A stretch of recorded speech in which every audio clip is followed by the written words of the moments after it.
The One Clan's Intrusion 3.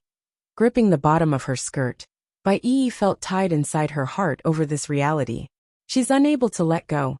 It wasn't easy for the poor lass to reunite with her older sister again. Yet she's leaving again so soon? How could she give that up with a snap? Sir. It's then a servant came up to Ling Yun's side and whispered a few words into the host's ear. Immediately, the middle-aged man got all gloomy in the face. What's the matter? Did something happen? The old general saw the change in expression and quickly asked his son with a deep frown, first turning to look at Bai Yen, then back to his old man who's still looking at himself. Ling Yun started to explain with a troubled face. The One Clan, Tian Clan and Fu Clan. They're all here. Dad, do you want me to drive them away? No. Bai Xiachen suddenly cuts in using his childish voice. Don't drive them away. Let them inside. I want to see how these shameless people would try to hurt my mother. This. Bai Ran the aunt got all worried instead of complying. Yin Yen, why don't we have them leave instead? It's all right, let them in. Cocking a brow, Bai Yin looks down at her boy with a sly face, since she could already imagine the outcome. The three families coming together could only mean one thing. They're here to make trouble. Why should they hide from it if that's the case? It would just be a matter of time before they butt heads anyways. In no time at all, the group of ill-minded people have walked into everyone's view. The one leading would be Tian Wind, and his daughter Tian Foreign, since they're the de facto leader of the four small clans. Immediately, the pair had noticed the steam bun who's been eyeing them, which made Tian Foreign the spoiled brat fall to the ground. Dad, why is he here? The bitch exclaims in panic. They came today to shut down Bai Yu's supposed daughter, who returned after 10 years of being missing. Yet instead they come to meet Bai Xiachen for a second time in this event. Making a frown, Wen Shan promptly shuts down his daughter down since it's embarrassing for others to see this. Quiet. It couldn't be helped in Wen Fei Fei's case. She's not someone who doesn't know manners. She does and know she messed up by crying out like that in public. The issue though was her mental state. She's been suffering every day since Bai Yin force-fed her that poison, thus not only making her unstable and losing an unhealthy level of weight, she's also miserable and wanted to vent. Who is this boy to you? When Shan gloomily asks his former daughter after glaring down at the steam bun. Smiling with derisiveness, Bai Yin bluntly replied, My son. My son. These words outraged the coward. Going livid and green, when Shan lashes out with vigor in his voice. You rebellious girl. You bring shame to me. How old is this boy? You dare say he's your son? Are you implying you had him when you were only 14? How can you face your deceased mother by committing such disgrace? The One Clan's Intrusion 4. Wah! The crowd instantly flew into an uproar over this shocking truth. They assumed Bai Yen would be around 40-something since her boy was already this old. To think she's a 20-something-year-old was unimaginable for them. After all, it's not surprising to find a middle-aged woman to maintain their face this well, since there's so much beauty products around in the market. Against the reprimand, Bai Yin only scoffs a snicker. The one to be sorry to my mother is you, isn't it? Originally you claimed to be in love with my mother. Then when crisis strikes the Bai clan and my mother, you abandoned her in a blink of an eye. How do you have the face to lecture me when you commit such disgusting acts? Taking the steam bun's hand, Bai Yin pushes forward with strength in her posture. You said that no man in this world would sacrifice themselves for a woman? If you had to choose, you would always choose power over a woman? Those were your own words, is it not? Now looking back at things, Bai Yin really does find it ridiculous on how selfish this man was, and why her mother would like someone like that. When Shan's face had gone green by this point and how livid he felt. You unfilial girl. I am your father, yet you would talk to me that way. I do love power more, but that doesn't mean I don't love your mother. If I didn't love her, then why would I marry her? Bai Yin only chuckled at that retort. For you, a woman is no more than a tool for pleasure, is it not? If you really did love my mother, then you wouldn't have remarried as soon as she's passed. Not only that, you also cheated on her while she was pregnant, and produced an illegitimate daughter on the outside. After the One Clan moved to this capital city, Only when Fei Fei and her mother Chai Moon had followed along. That meant aside from Bai Yin herself and the Ling household, who doesn't like to spread rumors, no one here really knew there was another daughter, nor did they know when Shan had another wife prior. Bai Yin, shouldn't you blame your own mom first if my dad cheated on her? If she's that good, then how could a husband go look elsewhere? At the end of the day, it's your mom who failed in her duty as a wife. That's why I was born. When Fei Fei suddenly cuts in, her voice venomous and condescending. To sum it up, she wants to pin the blame on Bai Yu, who's already dead, while they themselves had done nothing wrong like usual. Fei Fei, when Shan snaps back at her own daughter, since he had more sense than the girl herself, he could explode from humiliation at this point. Despite the outburst, when Fei Fei continues to protest like someone that didn't know why they did wrong. Dad, I am helping you. You shut up for me first. There's nothing for you to say here. When Shan says in exasperation. The Wen clan's intrusion. 5. Chai Moon is such a gentle and clever woman. Why is this daughter of mine not inheriting her positives? Fei Fei is always bringing me trouble. The coward thought, disappointment starting to flicker in those eyes. As expected, when Fei Fei did not shout anymore after being yelled at. She's still very much afraid of her old man in this family. Nevertheless, the glare she's showing against Bai Yin remains strong. Meanwhile, for the rest in the banquet hall, everyone attending has been blown away with incredulousness. This was especially true for those madams and ladies here tonight. For one thing, none of them would like their man going out to cheat. But to hear someone like Wen Fei Fei acting so strong, and just while the main daughter stood around, simply baffles them. Che, a husband stealer will always be a husband stealer. It's bad enough the guy would cheat on the wife, but for the husband stealer to pin the burden on the wife is just unbelievable. This is a real eye-opener. I know, right? Who would even think like that? This is honestly the first time I met someone so shameless. When Fei Fei's expression had gone green, after hearing those whispering voices, immediately, she shoots a warning glare towards those madams in question. How dare they talk about us like this? These are all that Bai Yu's fault. Why should we bear it when my mother suffered so much? Mother! Bai Xiachen pulls at Bai Yan's sleeve, his eyes smiling. I've learned a lot today. Originally I thought she was only a mad dog. But to be able to turn black into white is truly a skill. Such a person, how are they even able to live this long? Reaching down to ruffle her son's hair. Because this is a peaceful society. 10 years ago, the two other clans was only able to destroy the Bai clan, because they haven't integrated with modern society yet. But 10 years later they're now part of the system. So what does that mean? It means they could no longer openly fight within the boundaries of the city. Otherwise it would bring in the unwanted attention of the authorities. Nevertheless, it doesn't mean they couldn't resort to assassination. Anything goes as long as it's not on the surface and in the shadows. When Shan, Tian Wind, who also came tonight, smirks as he speaks. You don't have to be this angry. I believe your daughter isn't the type to pull an underage birth.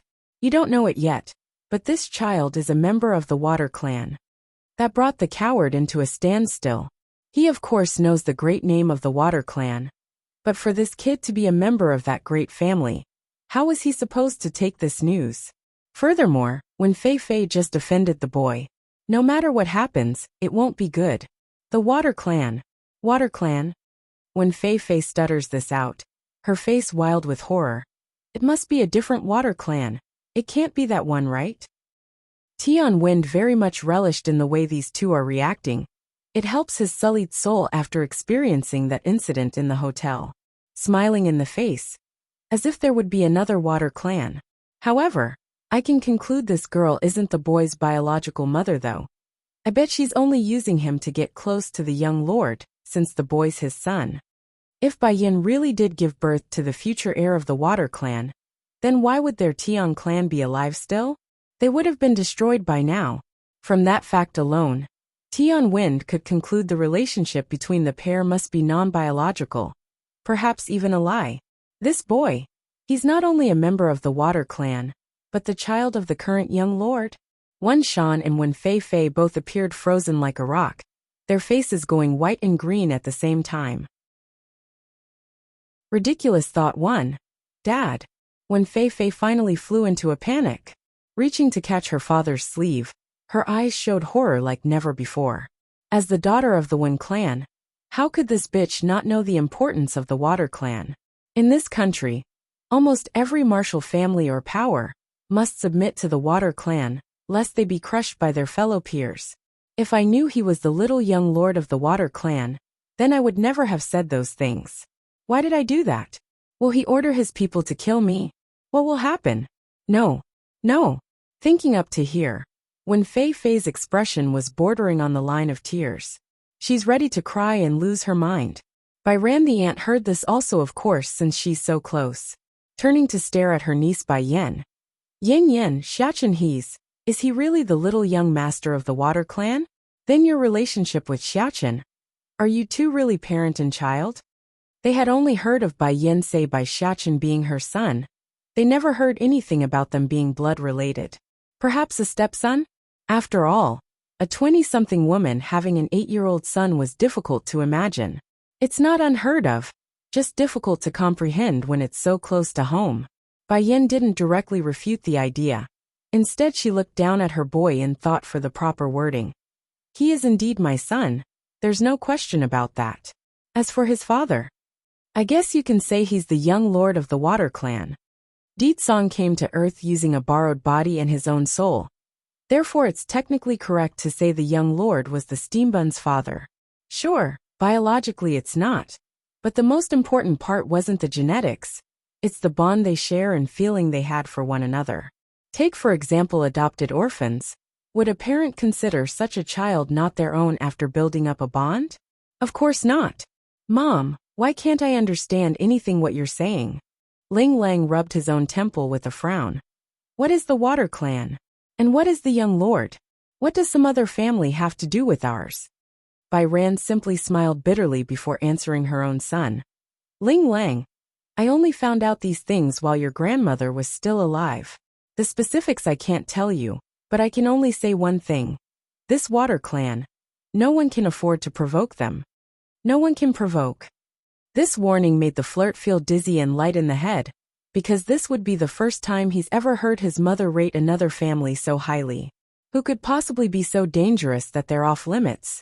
Wouldn't that make that Water clan more powerful than the 4 martial clans here in this city? Lang, you have also stepped into the realm of a martial artist now, so I'm sure you understand the power they wield. In terms of status, the members of the Water clan would be equivalent to gods in these parts of the world.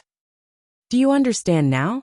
Not even the government would want to get into a conflict with that family clan, because they really do have people in their ranks like that, manipulating powers beyond our imagination. Thankfully Bai Ran had more head than his own son. Regarding that last bit, she only whispered it, and made sure others couldn't hear. The flirt grew even more shocked in the eye as a result. In this world, there really are people who's able to train until they're gods? Mom is only telling you this, because you're part of their world now. Don't tell your dad and sister though. Whether or not Smile wants to be part of it will be her choosing. I want that girl to pick her own future. As for your dad, me and him, we just want to be normal people, and live out our lives. Ling Lang nodded stiffly at that request, feeling a surge of courage like he's never had before. If there's really a way into godhood, then I will step into it. I'm a man and a man must fight to the end. Ridiculous thought too, however. It would not be until Ling Lang becomes an immortal at Bai Yan's level would he understand being a genuine cultivator wasn't the ending, but the beginning. The path of cultivation was never-ending, limited only by the individual's will and fortitude. Mom, I see then. Also, don't listen to their gibberish. Just look at cousin, and how clingy Xiachen is to her. There's no way they're not related. The flirt had a very good impression of this nephew, so he's all in on supporting the Steambun. And if others claim otherwise, well, he doesn't mind giving them a beating to teach the blabbermouth a lesson. Of course, the premise remains that he could come out on top during the fight, that is. Ho ho. The flirt's comment there didn't escape Tian Wen's ear though, making a sly smirk after being indirectly called a liar. That's only because the little young master has an innocent heart, and is easily deceived by others. Little young master, This woman is only trying to get close to you in order to carry out her bad intention. I also hope you can understand this point and not be fooled. After all, your father is a prestigious and important individual. Many would do anything to marry him, let alone cheat some young child to their advantage. Do you understand my meaning? Some of the guests may not understand what's going on still with the whole Water Clan detail, but this comment from Tion Wind was easy enough to grasp. Chave, so this woman isn't the boy's biological mother? How dare she call someone a husband stealer when she's a husband stealer herself? What a hypocrite, calling someone else out when she herself is one as well. Bai Xiachen had very good hearing, so he immediately got cold in the face when they started to gossip. As a way to vent his anger, the boy promptly rushed at the bastard who dares to downgrade his own mother by punching Tion Wind in the chest. Immediately, the guy loses his own balance and allowed the steam bun to sidestep to one side and trip him fully by kicking him in the ankle. Just like that, using two simple maneuvers, Bai Xiachen was able to cause someone that's capable of flipping a car into falling heads over heels into the floor and making a mess of himself. Dad! Tion Foreign exclaims in shock over her own papa's untimely fall and wanted to help. However, the second she moved was when the steam bun struck with that cold hard glare, thus causing her to freeze on the spot. This kid. He's so cuddly and cute in the face, yet those eyes are so frightening and terrifying. As if I wouldn't know who my mother is? Are you implying you know better than myself? Bai Xiachen's childish voice slowly rang across the banquet hall, leaving it dead silent, due to how oppressive it was, like a king facing his subjects. She is my biological mother, also me and my father's most precious person. My father only sent me here because he doesn't want mother to tarnish her own hands with your people's blood. That's his exact words. In that moment, Tion Wind's expression had gone deathly white. It made perfect sense to him when he suspected the steam bun to have a different mother. After all, the young lord of the Water Clan was known to be a sickly fella that rarely went out of the estate. How could a teen like Bai Yin back then, who had no backing or family left, meet someone so prestigious? On top of that, how come the Water Clan didn't discard his brother-in-law, who was the housekeeper of the Water Clan then? Who would keep their wife's enemy by their side? Nothing adds up, nothing. I know, it must be this woman's doing. She must have fed the kid some sort of drug to bend his mind to her will. That must be it. This sly wench. I will make her understand what it means to cross me. Slowly pulling himself together as he crawled up from the ground, Tion Win didn't have the attention to contemplate why the boy would be able to hurt himself, and instead shot his daughter a signaling look. Understanding what her own dad wanted, Tion Foreign promptly stepped forward with a charming smile. Little young master, my dad is only looking out for your own good. He knows you like this woman. That's why you are defending her in public. We can tell you understand she's not your biological mother. Ridiculous thought 3. Yin Yen. Ling Lang sounded a little anxious after that remark from the bitch. How come you're not speaking up? Xiachen is still a child after all. How can he be as slick as that? Tion Foreign. But when he saw how relaxed and calm Bai Yen was by taking up a chair to sit for the show, Ling Lang didn't know what else to do. Come on and sit, what are you all standing around for? Bai Yen chuckles as she met the strange gazes coming her way. We can relax and watch them play this out. Ling Lang was absolutely speechless. You're that confident Xiachen will be able to handle this evil girl? Why wouldn't I be confident?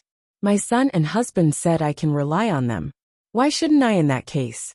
The flirt didn't miss the pride in his cousin's voice, and got a bit sour inside, because he also got this strange feeling of wanting a son as well. Getting their own children to stand up for themselves was something any parent would like. Oh, what to do? I also want to get married and have some kids all of a sudden. Didn't you get divorced before? Ling Lang suddenly thought of something and blurted this out. He's puzzled on why Bai Yin would have him look for Xiachen when she had a husband to help, cocking her head to one side like she's watching a dunce. And why would you think that? Well, one wouldn't usually ask others to help look for their own child when their partner's already with their kid. Wouldn't you agree? I thought you and your husband were divorced. That's why you needed my help. Besides, you never mentioned anything about finding your husband either. That's only because I didn't know my husband was coming. However, even if I did ask you to look for Di Tsang, you likely won't be able to find him anyways. Upon being reminded of that seductive and handsome face, Bai Yan's lips would inexplicably curl into a warm smile. She's just that happy whenever things revolved around her own husband. Bai Xiachen didn't miss this change in his own mother's face, of course. He may be busy dealing with these shameless bastards, but he would never neglect Bai Yan's existence. Immediately, the boy's face got all sad and aggrieved at being neglected himself. Mother must be thinking of batty father again. In contrast, Bai Xiachen only found Tian Furen's supposed charming smile to be disgusting and ugly once he turned around. I remember you. Bai Xiachen cocks his little head to one side. You're the evil woman who came with your father before. Didn't you learn not to appear before me? Or are you so brave that you're now trying to displace my bond with my real mother? Tian Furen's smile froze. Little young master, you misunderstood. I did not. What's not to misunderstand? Don't think I can't see it. You're going after my batty father in order to seduce him. But look at yourself. You got neither ass nor chest. As if my batty father would even glimpse at you. Tian Furen seems to have been extremely humiliated based on the way she's staring at the steam bun. Sadly for her though, before she could even speak up an objection, the boy's threatening glare promptly shuts her down. Xiachen, Bai Yin snaps out with a displeased expression. Who taught you those words? Without surprise, Bai Xiachen's face suddenly got all white from fright. He didn't mean to say those foul words in front of his mother. It's a slip of his tongue. It's its father's dog who taught me. Blinking his eyes innocently, the rascal throws all the blame onto the poor golden retriever back over on Di Tsang's side. As if he would dare say he learned it all from the books. That would be disastrous. Ridiculous thought for Di Tsang's dog? Next time I see him, I'll have to teach that pup a lesson about teaching you that language. Such vulgar words. I will let you off the hook this time since you're using it to describe Tian Furen. But you are not allowed to continue learning those words, understand? Hearing Bai Yan's going to let himself off the hook, Bai Xiachen promptly flew into an elated grin. I know my fault, mother. I will be a good baby boy and listen to you. Big Bear, who's been hiding in the shadows to act as the boy's shadow, almost lost his own balance then. He's seen firsthand how bratty and troublesome this little young master was at the Water Clan's estate. So in front of the young lord he's a troublemaker. But in front of the young madam he's a good baby boy? Isn't his ability to change too quickly? Mother, do you still remember those who hurt the Bai clan all those years ago? The steam bun asks, wanting to help avenge Bai Yan's family on Earth. Of course, the boy's not really going to kill them here tonight. Rather, he's going to dish out some proper punishment acceptable in this peaceful society, like how Di Tsang explained before. I remember. Those people, every face, every smirk. Bai Yin remembers it clearly like it's from yesterday. That's awesome then. Bai Xiachen claps his hand once. Big Bear, you go summon the members from the Tian clan and Fu clan for my mother to distinguish also. Doesn't that one clan have that Chai Moon? Grab her here too. Tonight, he's going to let his mother experience the pleasure of exacting payback on these people reaped what they sow. Little young master. Tian Wind finally panicked. You can't do this. My brother-in-law is also part of your water clan. How can you do this to us? And she's not even your real mother. Why do you go out of your way to be exploited by an outsider? The steam bun only shot a cold glare at the idiot in question. Mother, Uncle Ling Lang, how come there are so many self-centered people here? I already said I am born from my mother, yet you continue to claim I am not. What, are you claiming to have seen my mother or something? The man promptly shuts up. It's not like he could openly say he and the Fu clan destroyed the Bai clan and killed its members back then. Sure, stuff like that was normal back in the day for those who didn't participate in modern society. But they're now living in the city. Having their reputation tarnished wouldn't bode well for their family's future. No matter what. I know she's definitely not your real mother. Bai Xiachen simply chuckles at the ignorance of this fool. So my mother is not my mother. Is your daughter supposed to be my mother then? A stupid idea promptly struck Tian Wen's brain. Regarding his own status today, most of it was due to his wife's connection with the Water Clan, Therefore his IQ wasn't at the top bracket anyways. Now for this seed to be planted in his brain, the guy would of course grasp onto it like a moth to a flame. Yes, this is feasible.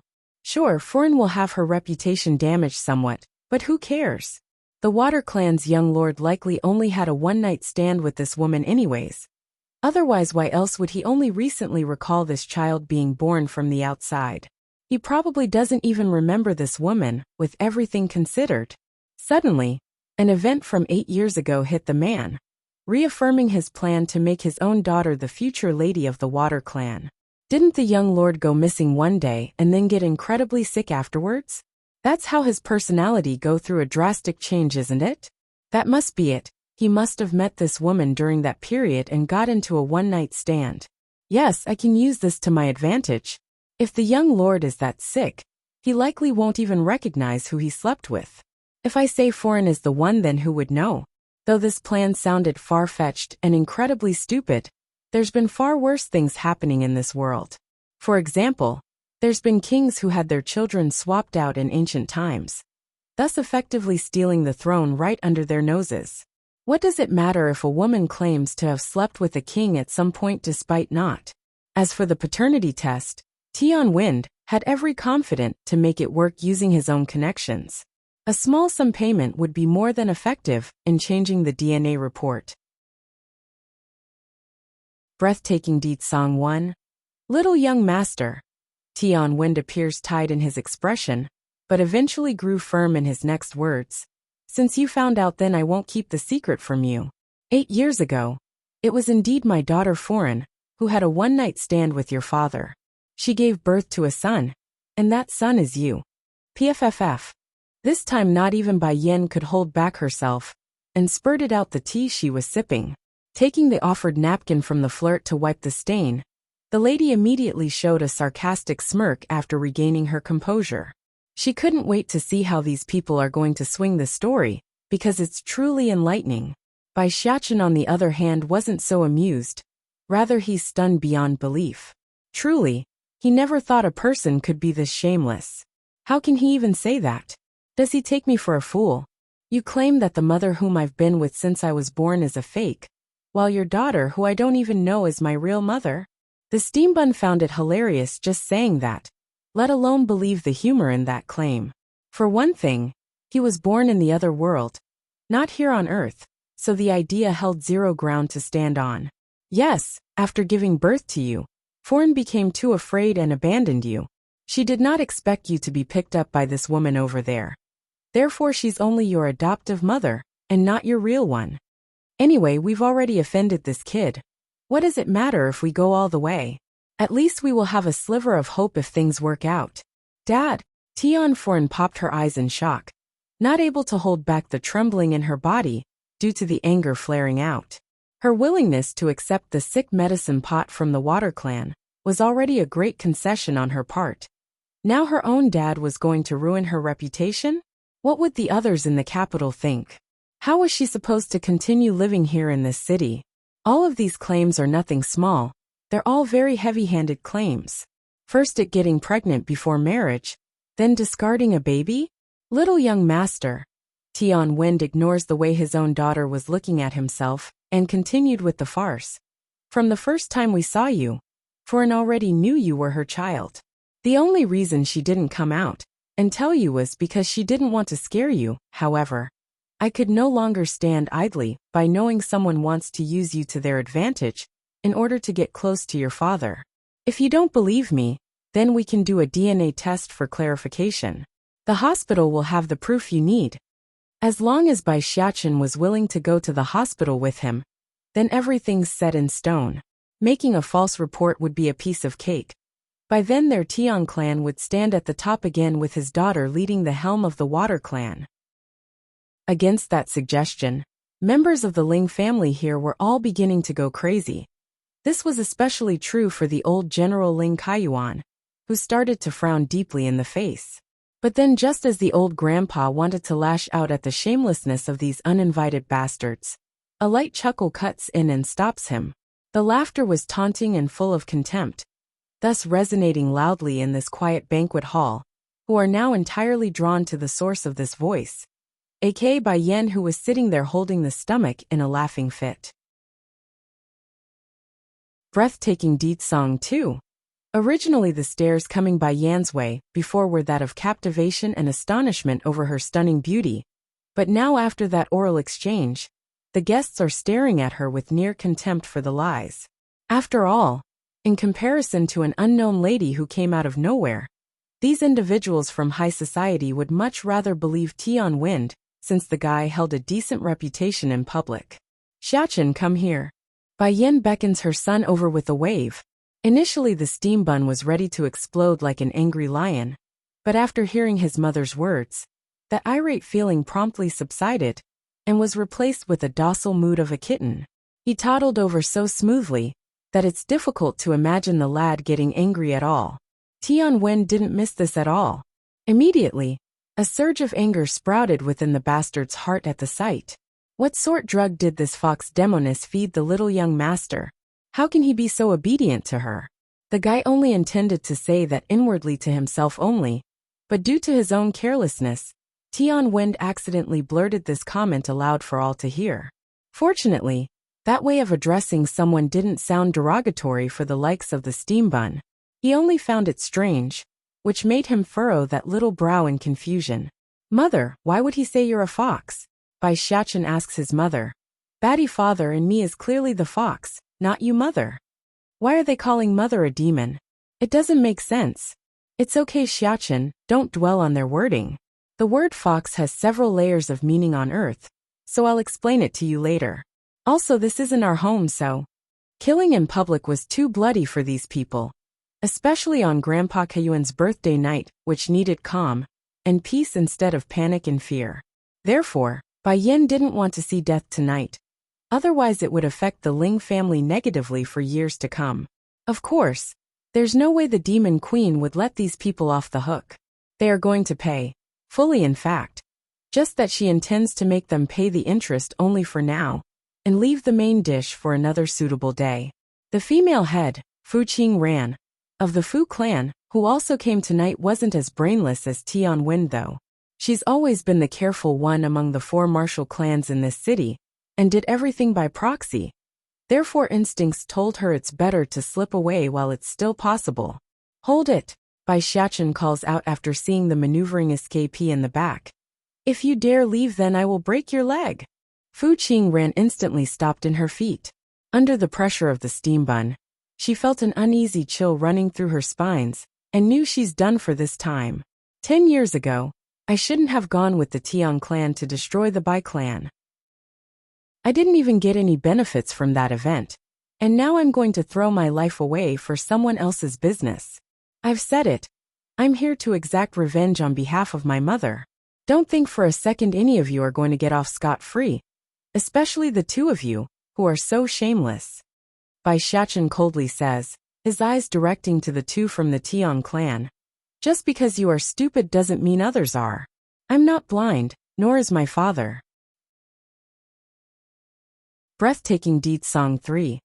Bai Xiachen may have come only few a day ago, but even he knows the importance of public opinion in this peaceful society. They aren't going to stick around forever. Even if they don't care about their own reputation, they must still look out for Ling Lang and his family. That's what relatives and friends do, look out for one another. Didn't you all want to know how my parents met? 8 years ago, my mother fell into someone's scheme and was drugged. In order to cure herself, she picked up my father, who was also injured at the time, and used him as an antidote.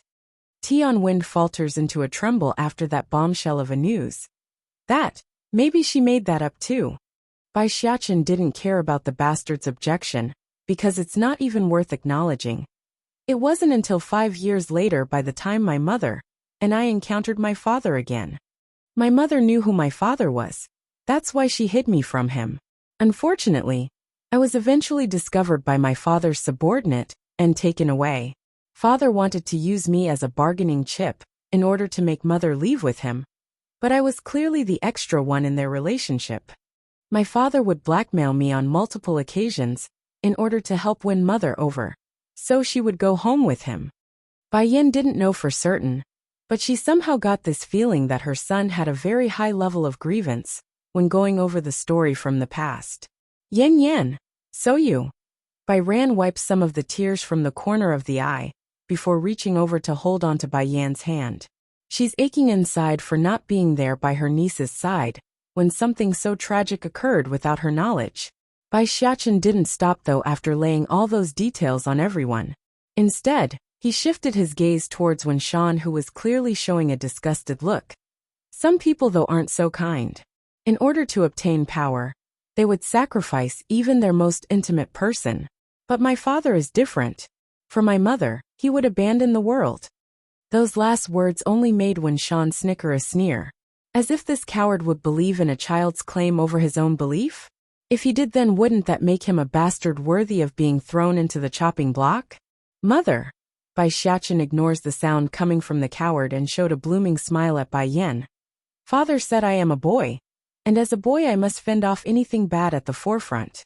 Mother, I am actually very grateful to be born a boy instead of a girl like my little sister. When Bai Yan heard her boy's last remark, her heart actually trembled somewhat.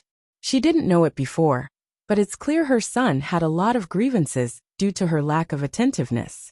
As compensation, she reaches out to caress his little head for comfort. Still smiling in the face, the steam bun continues while being patted. Because, only as a boy will father be as strict with me. He can be so tolerant with my little sister. Bai Yan. Is he happy or complaining? As a boy, I can assume the responsibility of protecting my mother and little sister. Oh right, this bad person wouldn't try to claim Jean Tian. And Ling Yan is also born of someone else, would he? The steam bun asks his mother after making a glance at Tian Wind. Breathtaking deed song 4. Bai Ran appears taken aback after hearing there's more. Yin Yin, you still have other kids? Why didn't you bring them along for me to see? I'm sorry, Aunt, but they're too young to travel still. Right now they're being taken care of by my husband's people. Tian Wind felt like his head spinning at this point as well. The little young master has other siblings? Why haven't I heard anything? Huh. But unlike the surprise felt by others, when Fei Fei the stepsister decides to cut in with her snarling laugh. You expect everyone to believe that lie just because you say there are other kids? Who's going to believe your farce at a time like this? Fei Fei, when Shan urgently pulled the girl back to make her stop. This is the Tian clan's fight. Don't speak out when you are not asked to. As expected, the lass immediately got all red in the face after being reprimanded. In light of the embarrassment, she didn't stop glaring at her half-sister, who remains unfazed at the accusation. For when Fei Fei, she just couldn't get used to Bai Yan's way of speaking, and found it arrogant and hypocritical. It's obvious she's obsessed with Tian Wen's accusation, and wanted it to be true. Suddenly, the ringing of a cell phone broke the tenseness in the air. Tian Wind was the first to react, hurrying to answer his phone since it came from him. Hello, brother? What? The young lord is coming to the capital? You're also with him? He also wants to see foreign. Are you serious? Yes, right, we're at the Ling household's mansion right now. Today is Ling Kaiyuan's birthday. The brother mentioned would of course be the man's brother-in-law, who was recently dismissed from the Water Clan. Therefore, it's no wonder why the guy would be so surprised and joyful to hear they're coming to the city, and together with Deet Song at that.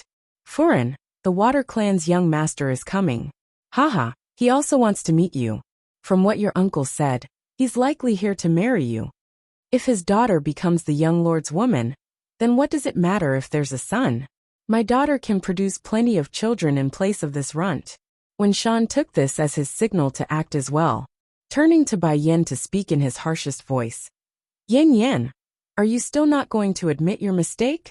Don't forget the blood in your vein is that of my Wen clans. Do you want to drag me down with you? Still indifferent in the eyes, Bai Yan turns to the coward in question. So you're implying you're going to abandon me like how you abandoned my mother? Wen Shan's face promptly changed for the worst, his fists clenching into a ball.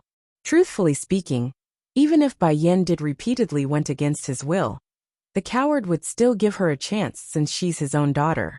But that's no longer possible in his opinion. After all, The ones getting involved has upgraded to the water clan.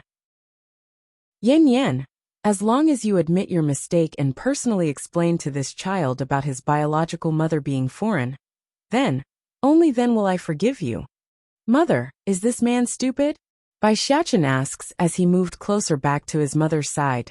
He's behaving like when Shan's stupidity would be contagious. Do you want me to teach him a good lesson? Breathtaking Deed Song 5. When Shan's instantly flew into a raging shout. I am your grandfather. Grandpa. Bai Xiachen rolls his little eye. My grandfather is Yin Feng. Don't go making connections on your own. I'm not as stupid as you. It's only the Tian clan who's spouting all these stuffs. As if he would believe his batty father would like that Tian foreign. He must be brain dead to be that gullible. In response, Wen Shan only showed a confused face. Yin Feng? Who is that? How come I never heard of such a person? Alright, fine. Since you won't listen to my advice, then I won't recognize you as my daughter anymore. From this point forward, I am disowning you as my daughter. I gave her a chance, and she did not cherish it. In that case, no one can ever blame me for giving up on her. Yin Yen. Bai Ran suddenly intervenes, and reached out to hold onto his niece's hand. Turning around to face the old general, she appears exhausted as she kneeled to make a kowtow. Dad, this will have to be my last time calling you Dad. In the future you need to take care of your own body. That said, the lady bursts into tears like something bad was about to occur. Ran, what are you doing? Ling Kaiyuan became shocked by the suddenness of this behavior, and shot his own son a look to move it. What are you standing around for? Hurry and go help your wife up. Ling Yin was just as shocked there, so it took a moment for the husband to respond. However, he didn't hold back once he did in helping his wife up. Ling Yin, we're divorcing. Trembling all over, Bai Ran forces this sentence out with those pale white lips. Losing all the color from his face as well, Ling Yin stammers his reply. What did you say? You're going to divorce me? Mom! The flirt exclaims. Also shocked by what he's hearing from out of the blue. Of the Ling family, the daughter's smile was among the smallest, so she didn't hold back and openly cried. Don't divorce. I don't want you two to divorce. Dad, Ling Yun Ling Lang's smile. 10 years ago when my parents and sister died, I couldn't accompany them or even offer my prayers during their funeral. It wasn't until my body recovered when I finally got to go back. By then Yin Yin had already gone missing.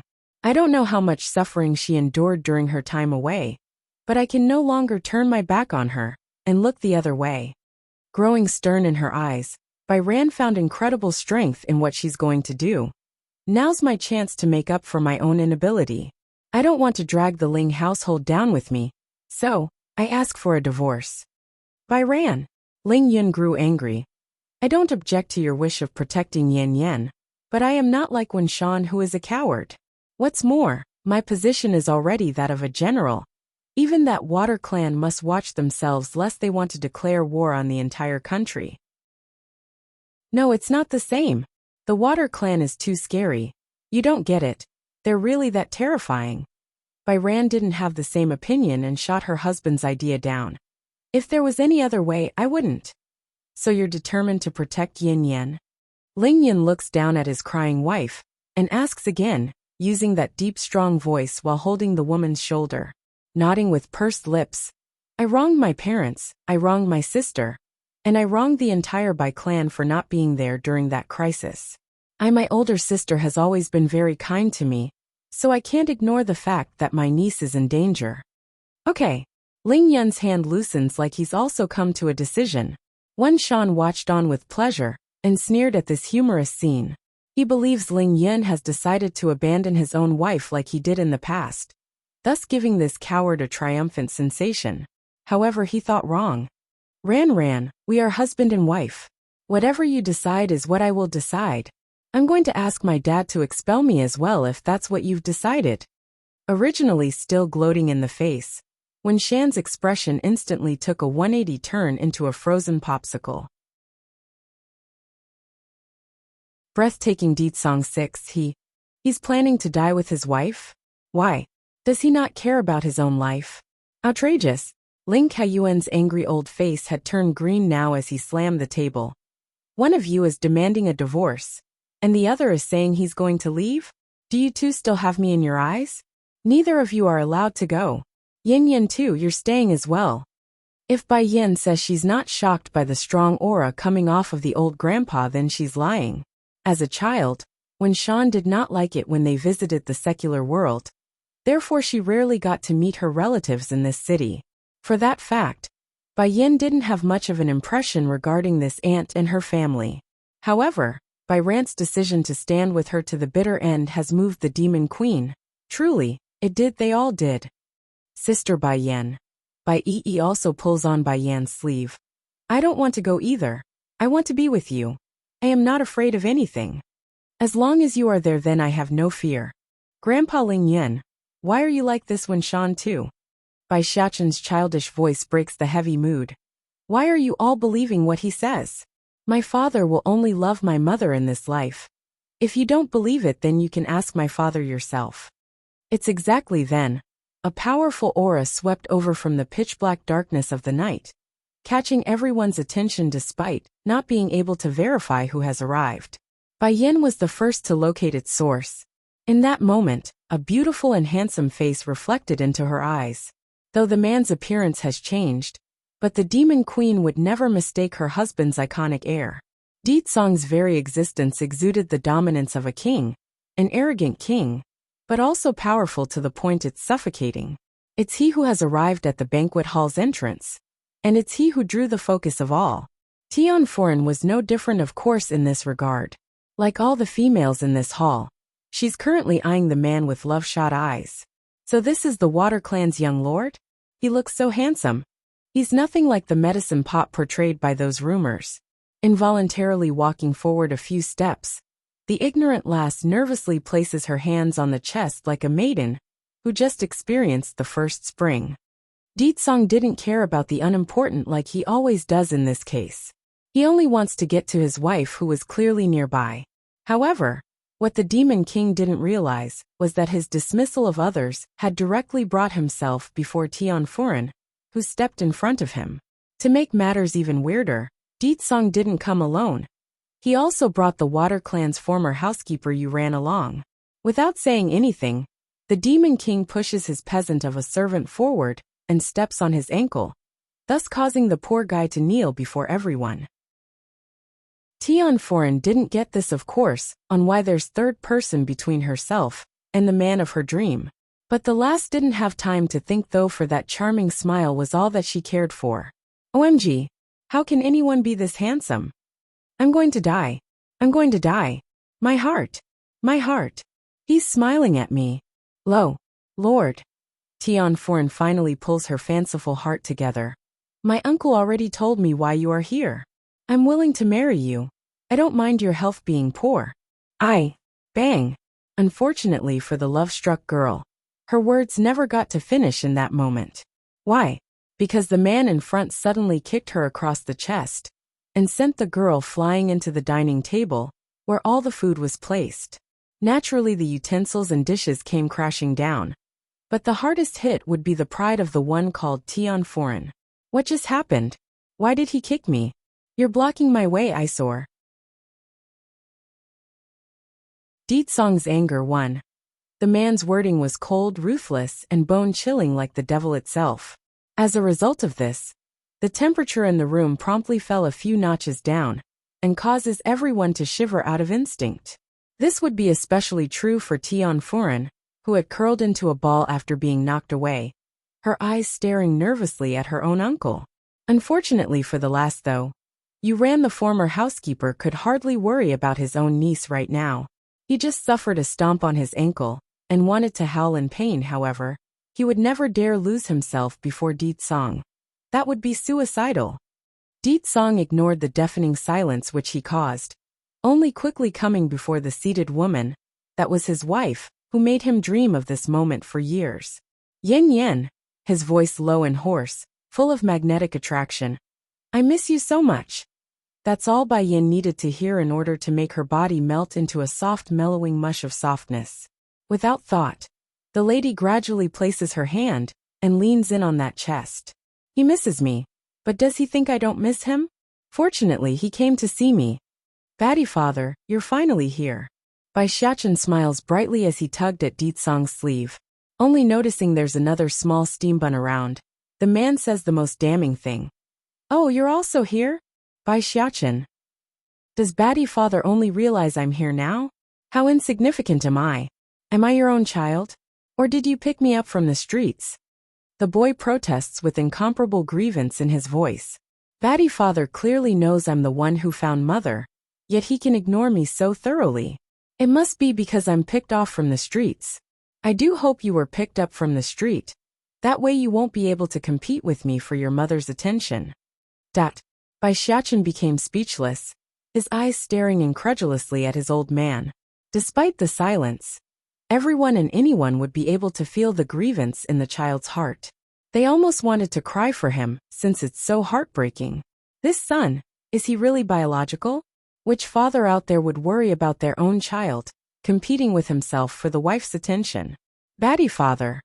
Bai Xiachen eventually shifts to the curled-up girl that's trying to hide her own existence, after coming with a plan for payback. He's a sly fox, so he's going to act like one. You asked to meet Tian Foreign, did you not? They say you are planning to make her your woman. Don't you think you should give mother an explanation for this? Tian Foreign? Di Tsong frowns, his voice gradually coming forward like he found it bothersome. Who is the one in this room? Come out. That said, the Demon King releases his grasp around Bai Yan's hand, and scanned the room with his cold hard eyes. Originally the girl in question had wanted to speak up at being called, but that idea was instantly sapped out of Tian Foreign's body once she met those eyes. It's too terrifying, and obvious enough that it's not a good thing. Foreign, you ran. The housekeeper saw this, and hastened to signal the niece. Unlike everyone else, this former housekeeper of the Water Clan knows hiding would only make the matter worse. You're Tian Foreign? Di Tsong followed Yu Ran's gaze, and eventually locked onto the very girl he kicked away. A while ago you came to make trouble for my son. I naturally have to make sure you're here as well. That way I can dispose of you all at once. Boom! Di Tsong's words were like a thunderbolt raining down above their heads. Tian Wind, who was still arrogant and proud at the man's arrival, had gone green, until his face eventually turned to a deathly white of despair. The young lord only asked for Tian Foreign to punish her? Why didn't you Ran say it clearly at the time? That way it won't cause such a misunderstanding, compared with the despair of the fool who wanted to betroth his own daughter to the Demon King. When Shan only had a deep gash of regret cutting through his stomach. He's trembling with guilt when facing Bai Yan, who's indifferent to his stare. Di Tsong's anger too. Bai Yan naturally knew what Wen Shan wanted in that look. However, her own eyes only spelled cold hard hostility. Grandpa Ling. She then turns to the old general. I'm sorry to have turned your birthday banquet into this, but could you have the guests leave first? Ling Kaiyuan immediately pulled back from his shock and nodded. Ling Yin, go ahead and send our guests away. Also everyone, I would like this event to be kept a secret. I hope you all understand. The guests appeared sluggish at first, but eventually got it anyways. They are not low in terms of status either, and are accustomed to big events. But today's twists and turns had gone beyond their comprehension. Even so, it doesn't change their look of contempt towards Tian Wind, who made himself to be the biggest fool here tonight. What's this absurd lie about the child's mother being a fake? What's this about Tian Foreign being the real birth bearer? The own child's father has arrived to disprove such a claim. And the One Clan as well, they're nothing good either. Regarding Wen Shan, they have mostly pieced together the whole story. In order to save his own hide, the coward would abandon this daughter, and even side with the foe. They say a tiger wouldn't harm their own pup. In this case such a saying holds untrue. Bang! Bending his knee, the coward hugged his head against the ground and cried. I was wrong. I am wrong. Yin Yan, please forgive me. I did give you a decade of love. That isn't fake, right?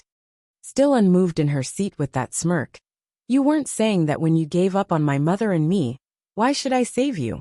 Yin Yan, I'm your father. How can you be so cold-hearted? I really know my fault. Can you please forgive me? Wen Shan's face showed all the features of a guilty one. The typical behavior he's become accustomed to when his life's on the line. Getting hard in her voice now. If you do not want to die, then shut up. I'll settle the matter with you afterwards. First is the Tian clan. It's time they pay for their debt. This holler promptly shuts the coward up. He could see the killing intent in his former daughter's eye, and for that he's scared. Batty father. Bai Xiachen smiles innocently. Tian Foreign not only made trouble for me before.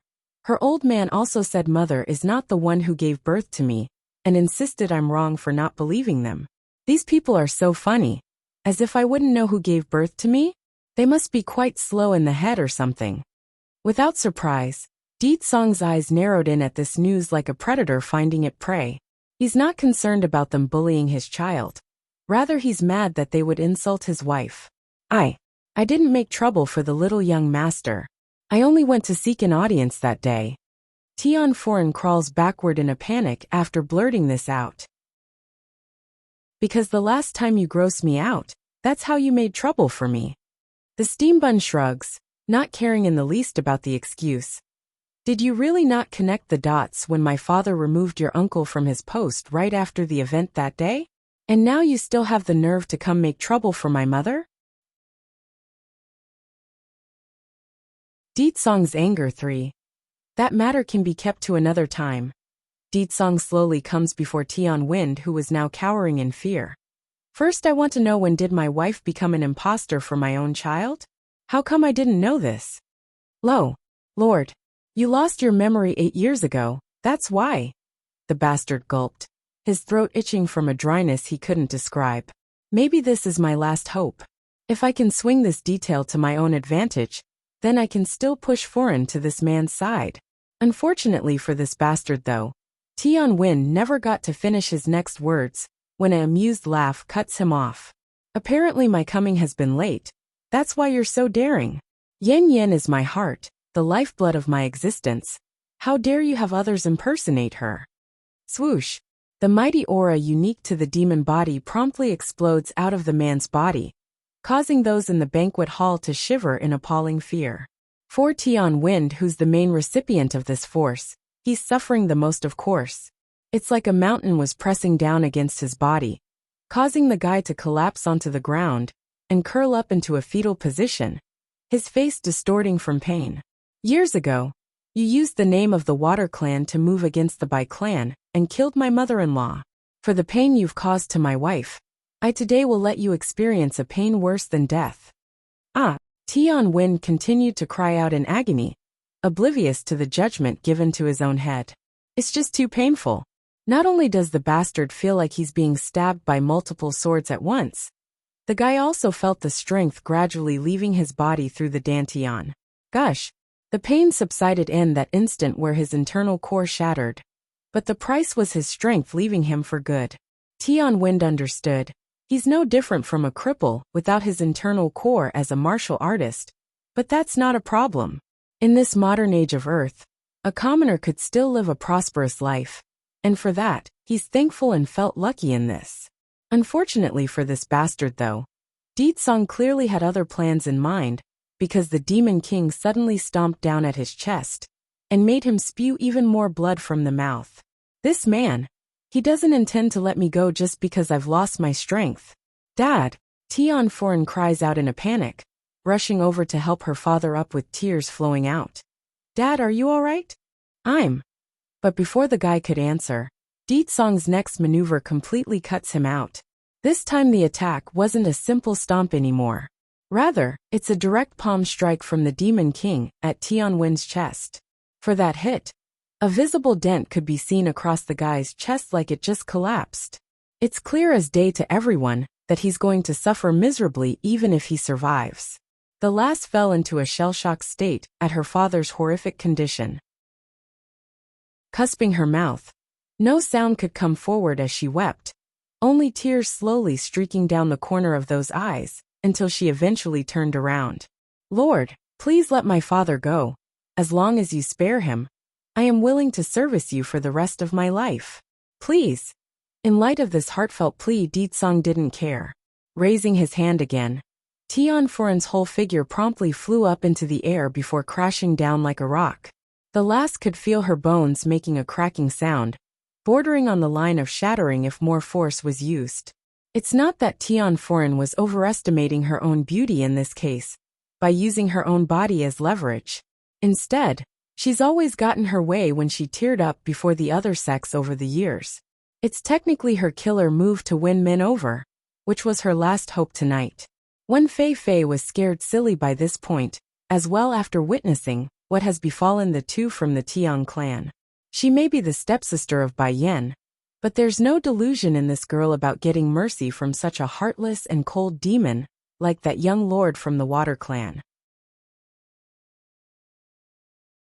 Ditsong's anger for why? From small to old, all the good things are taken by this Bai Yan. Even after I stole Papa's love away from her after Bai Yu's death, she is still on top of me after all these years. I am clearly the princess of the story. I am the daughter of the one clan. Bai Yan is nothing, she's a nobody. So why? Why is a man of such dominance so obsessed with her? I can't accept this, I can't. If only she is dead. If she is dead, then I can take everything from her. Her name, her wealth, her man, her everything. The more she thought about those crooked thoughts, the more this Wen Fei Fei started to pant like a savage beast that's ready to lose her mind. Mother! Bai Xiachen tugs at his mother's sleeve after noticing the oddity in the vile girl's appearance. This girl is staring at you. I don't like it.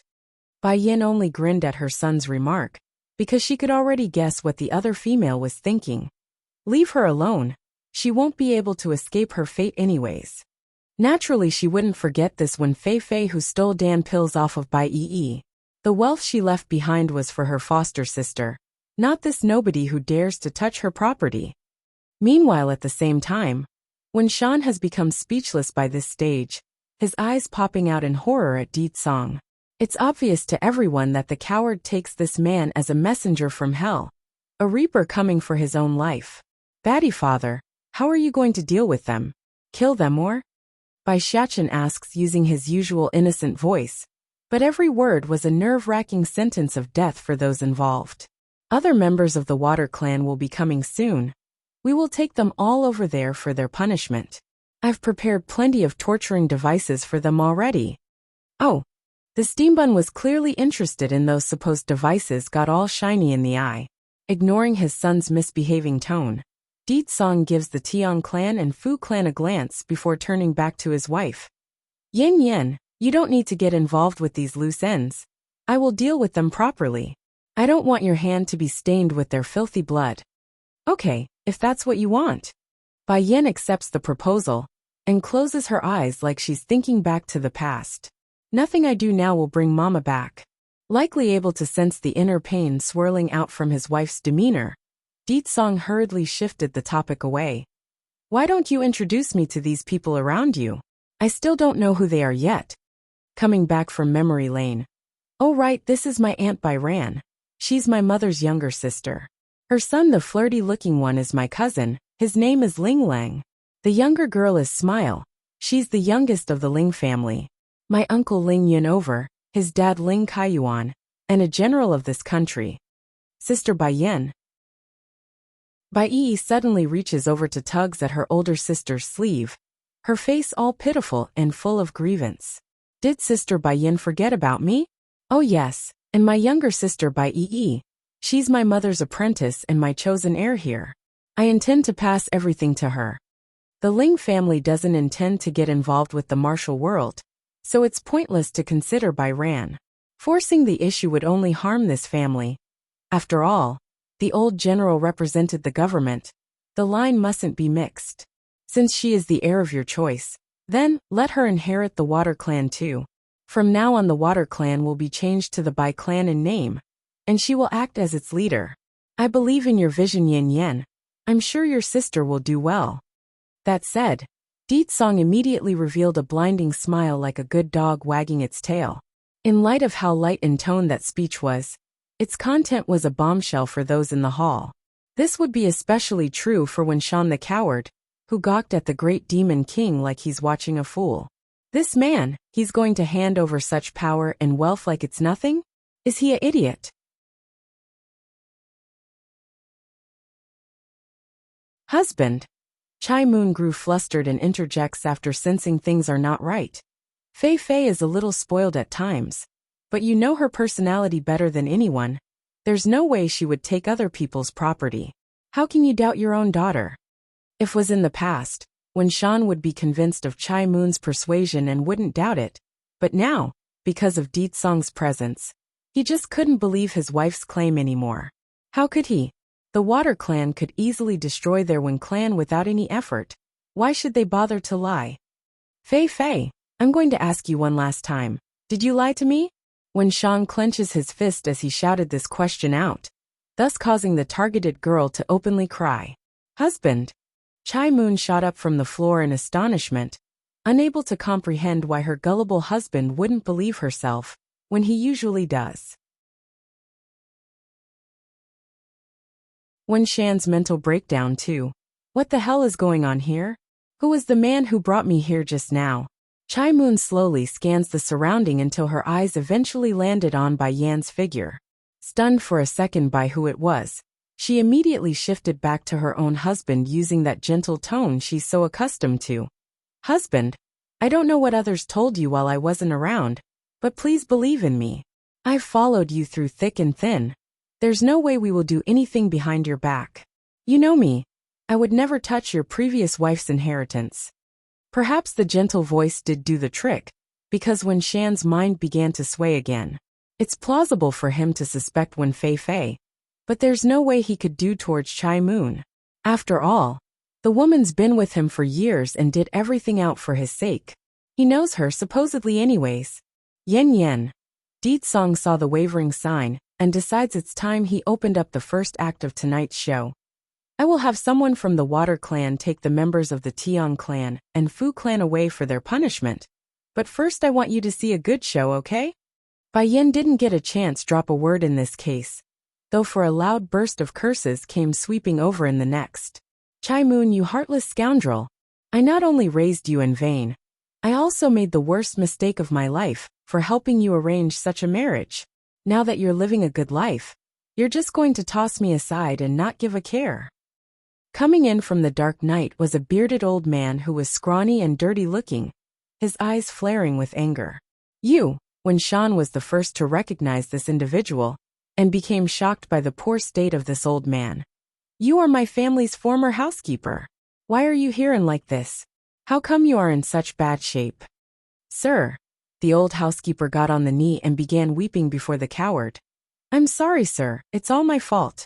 Chai Moon is my illegitimate daughter that I raised outside. When you quarreled with the madam, I deliberately told her about your whereabout, so that she can smoothly appear before you at that period. Getting you drunk is also part of the plan. And then, while saying that, the old man also began to bang his own head against the marbled flooring, thus making a loud thud with every hit in this quiet hall. Without surprise, when Shan froze on the spot, after getting this newfound piece of information. That year he got drunk after arguing with his wife, and then slept with Chai Moon as the consequence. By the time he realizes the folly, it was already too late. The deed was done. Naturally he wanted to make up for it using money, but Chai Moon supposedly had too much self-respect, and refused every penny he offered despite living in that rundown shack she called home. And now, it turns out everything was a lie. Ha, what a farce. It's not he who raped Chai Moon.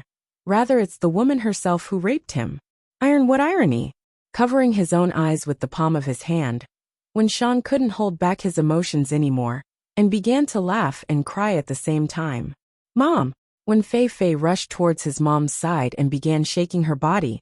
Tell me this isn't true. Hurry and tell me you are innocent. Tell me you are. Compared to everything else that has occurred tonight, this truth about her own origin was the most devastating. When Fei Fei always had this belief justice stood on her side, since she had no control over her own birthright. The one who stole all the love and goodness in her life was Bai Yan, not herself. She's the innocent one in this whole story. However, the truth was that she's the real villain? Of course the girl wouldn't be able to take it, and started to break down. Chai Moon wasn't a stupid woman. She could tell the whole situation has been a setup, and there's no turning back. Gulping, she closes her eyes in acceptance. It's over. Wen Shan's mental breakdown 3. Sir, of course Chai Moon wouldn't ask you for anything. She must act purer than anyone, but, while from my hand, she had taken countless money and jewelry. Luckily I kept an extra eye out, and had her sign a receipt whenever I gave her anything. That said, the old housekeeper from the Wen clan then went ahead to pull out a set of paper receipts with the woman's name signed along all of them. Chai Moon, you dare lie to me, you lied to me. He's furious enough to strangle this wife of his, which he did by choking by the throat. This is too funny, to think I was actually duped by a fraud like you. Whoa. Chai Moon's face had swollen into a beet red from the lack of oxygen as she cried for mercy. She wanted him to spare her life out of consideration for all the years they've been together. Sadly for Chai Moon, aside from anger and more anger, there's no other emotion in the coward right now, let alone feel pity. Then again, such behavior was to be expected from someone like Wen Shan, who only cares about himself. Years ago the main reason he took this second wife in was because he felt guilty for not doing anything after sleeping with her. Yet all of that guilt was no more than a sham to deceive him?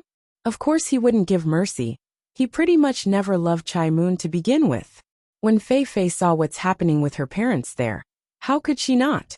But instead of running over to stop this fight, the wench only got scared and became a panicking mess like the coward that she was.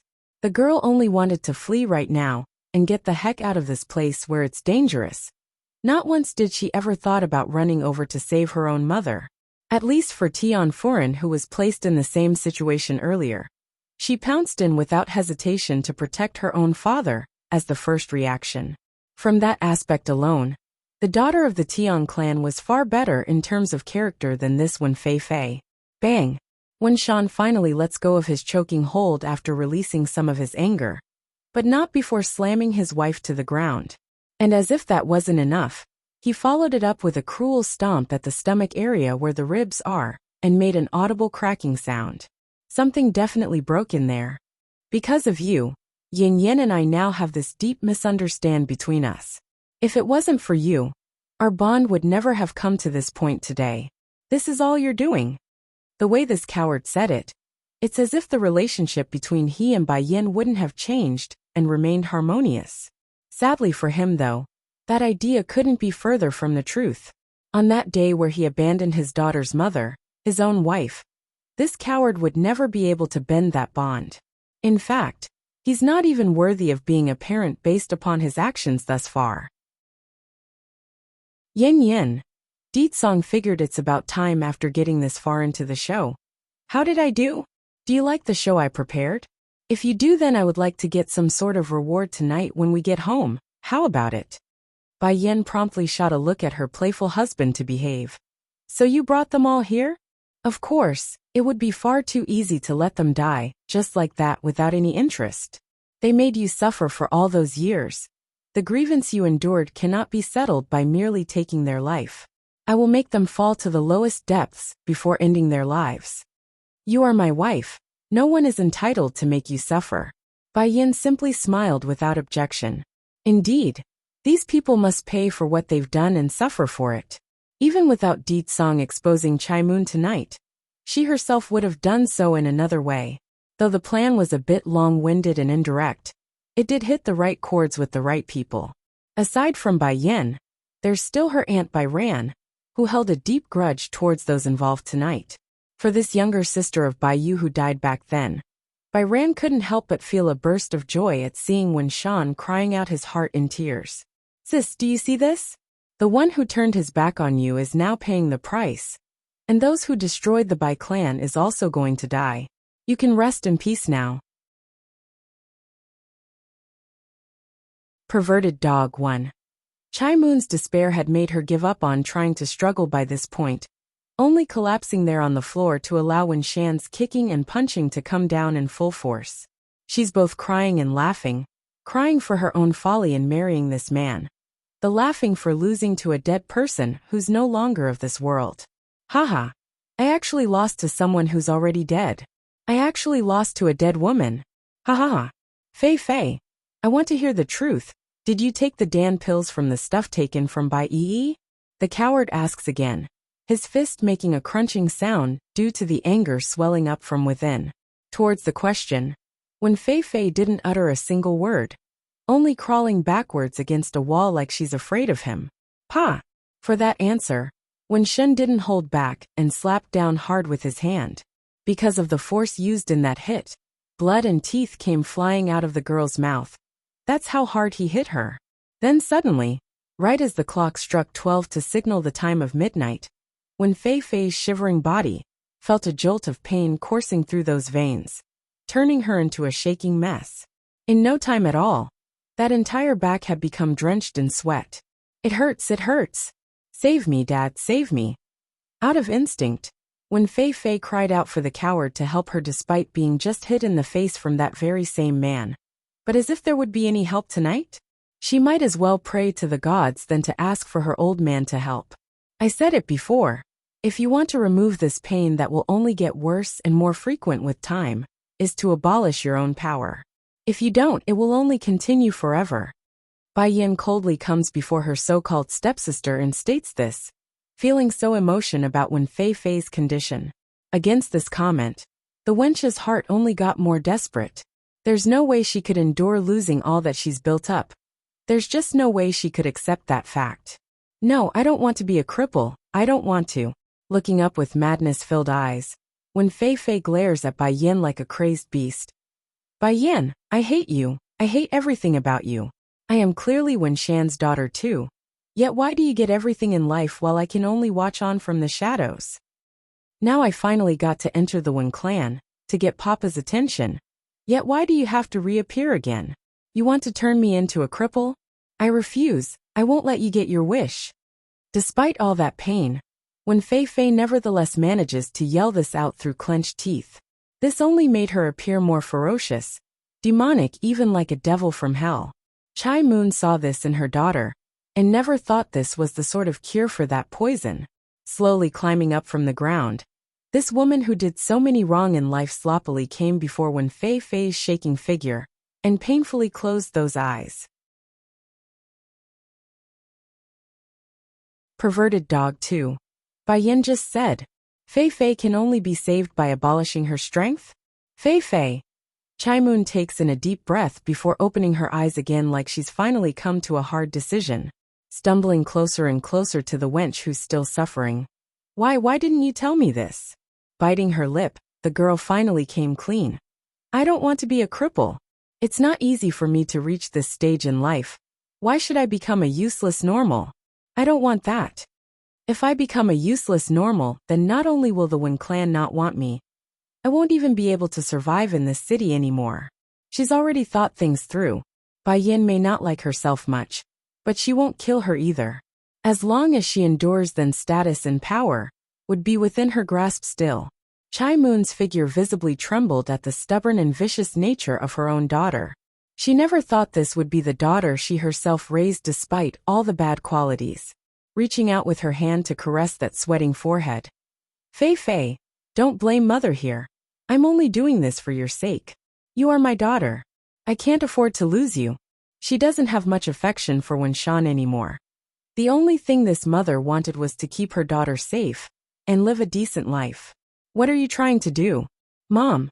No, don't. When Fei screeches this out, her voice flustered and panicking once she realizes something bad was about to occur. You are not allowed to do anything to my Dantian. Do you hear? Don't you do anything. I will hate you for the rest of my life if you do. I really will kill you if you do. Chai Moon's hand trembled yet again at that threat, but she knew it must be done. Fei, if you go on like this, then you're going to die. I rather you hate me than see you die. At this moment no one bothered to stop the woman, only silently watching the two from the sidelines. This includes Wen Shan, who's still extremely mad at being played.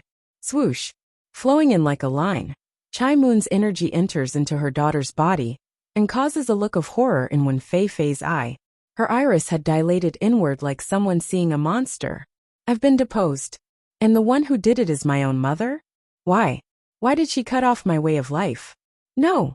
Clenching her head in agony following the disappearance of the bodily pain, Wen Fei howls out her frustration, without a care for those staring her way. She couldn't stop, she just couldn't. Chai Moon also seems to have exhausted all of her energy after the deed. She's not as strong as her own daughter, so the very fact that she managed to pull off this feat was a difficult task in of itself. Nevertheless, despite the exhaustion, the mother still wanted to reach out to soothe the weeping wench. Slap. When Fei Fei didn't take the kindness too well though. Smacking the hand away with her own, she flew into a mad rage and jumped at Chai Moon like a hungry wolf, ferocious and crazy. I am your own daughter, yet you crippled me. It's no wonder my papa doesn't want you. You're such a vicious woman. No one will ever want you. Chai Moon originally thought she knew what bitterness felt like after when Shan expressed his view. But when Fei Fei's sick jab finally thrust the woman into an ice cellar, cold and dark without any light. Perverted dog 3. Chai Moon knew her daughter would hold a grudge for her judgment, but not to hate her to this extreme. Fei Fei, I'm only doing this for your sake. I just don't want to see you suffer like this. It's not worth it. You evil woman, do you know what strength means to me? You ruined me, ruined my life, ha ha ha. Still gripping down at her own mother's throat with those hands, when Fei Fei bordered on the line of losing her own sanity. None of you who have hurt me will have a good end. Her eyes slowly skimmed over the crowd until it landed onto Bai Yan's figure. You think just because you've hooked up with the Water Clan's young lord that you can be safe for a lifetime? Don't make me laugh. Once the man learns of your vile nature, he will surely toss you away. By then everyone that you've crossed will come at you like hounds. Not minding in the least over that threat, Bai Yan chuckles and slowly walked over to her so-called stepsister's spot. Oh, that's not a problem then. I've always been vicious, that's a well-known fact. Smiling in the mouth, Bai Yan steps down onto the wench's chest after saying that. When Fei Fei, I'll give you a piece of good advice. Don't ever cross me again in the next life. Even if you die, I can still make you suffer even in soul only. Only a mad light came of that warning despite feeling the pressure against her own chest. You said you will kill your own father, did you not? Does the Water Clan's young lord know? You think he'll still want someone willing to do such heinous acts? That only brought a wave of laughter to Bai Yan's mouth. Kill my own father? I've already done that once already. Regarding Bai Zhengxiang, they are technically related by blood, so what she said there holds true. However, the bond they shared could hardly be called parent and child. More like a bothersome enemy that must be eliminated. Didn't you all want to know why I gave birth to Xiachen so young? Bai Yan smirks down at the wench who's showing a strange look at herself. I'll tell you all since the ordinary folks are gone already. When I left the Wen clan all those years ago, I trained myself to the bone in hopes of getting revenge for my mother. But then 10 years ago I got rash and careless. During my attempt at creating a 9th grade Dan pill, I fell and died under the alchemic thunderstrike from the heavens. Bai Ran the ant had the greatest reaction in the way her heart trembled from this newfound information. She nearly cried out, and threw herself at the lady to weep for Bai Yan. Fortunately, I didn't really die. I instead got transferred to another world with my soul, and landed into another body with the same name. Over there, martial powers and spellcraft reigned supreme, with only the strong standing at the top. As it so happens with fate, I also had another biological father on that side. He's very similar to Wen Shan here, but even more annoying and repugnant. To remedy the problem, I destroyed that household with my own hands. Though the lady herself never once met the cowards when revealing the grand truth, but everyone could tell this detail was meant for him, which resulted in him shivering all over in fear. Whoever offends my wife deserves to die anyways. Who wants to object? Without indication, Deet Song had already come before his wife to wrap his arms around her shoulder when asking this of those gathered. Bai Yan ignored her husband's comment and turned to Tian Wind, who's now cowering on one corner.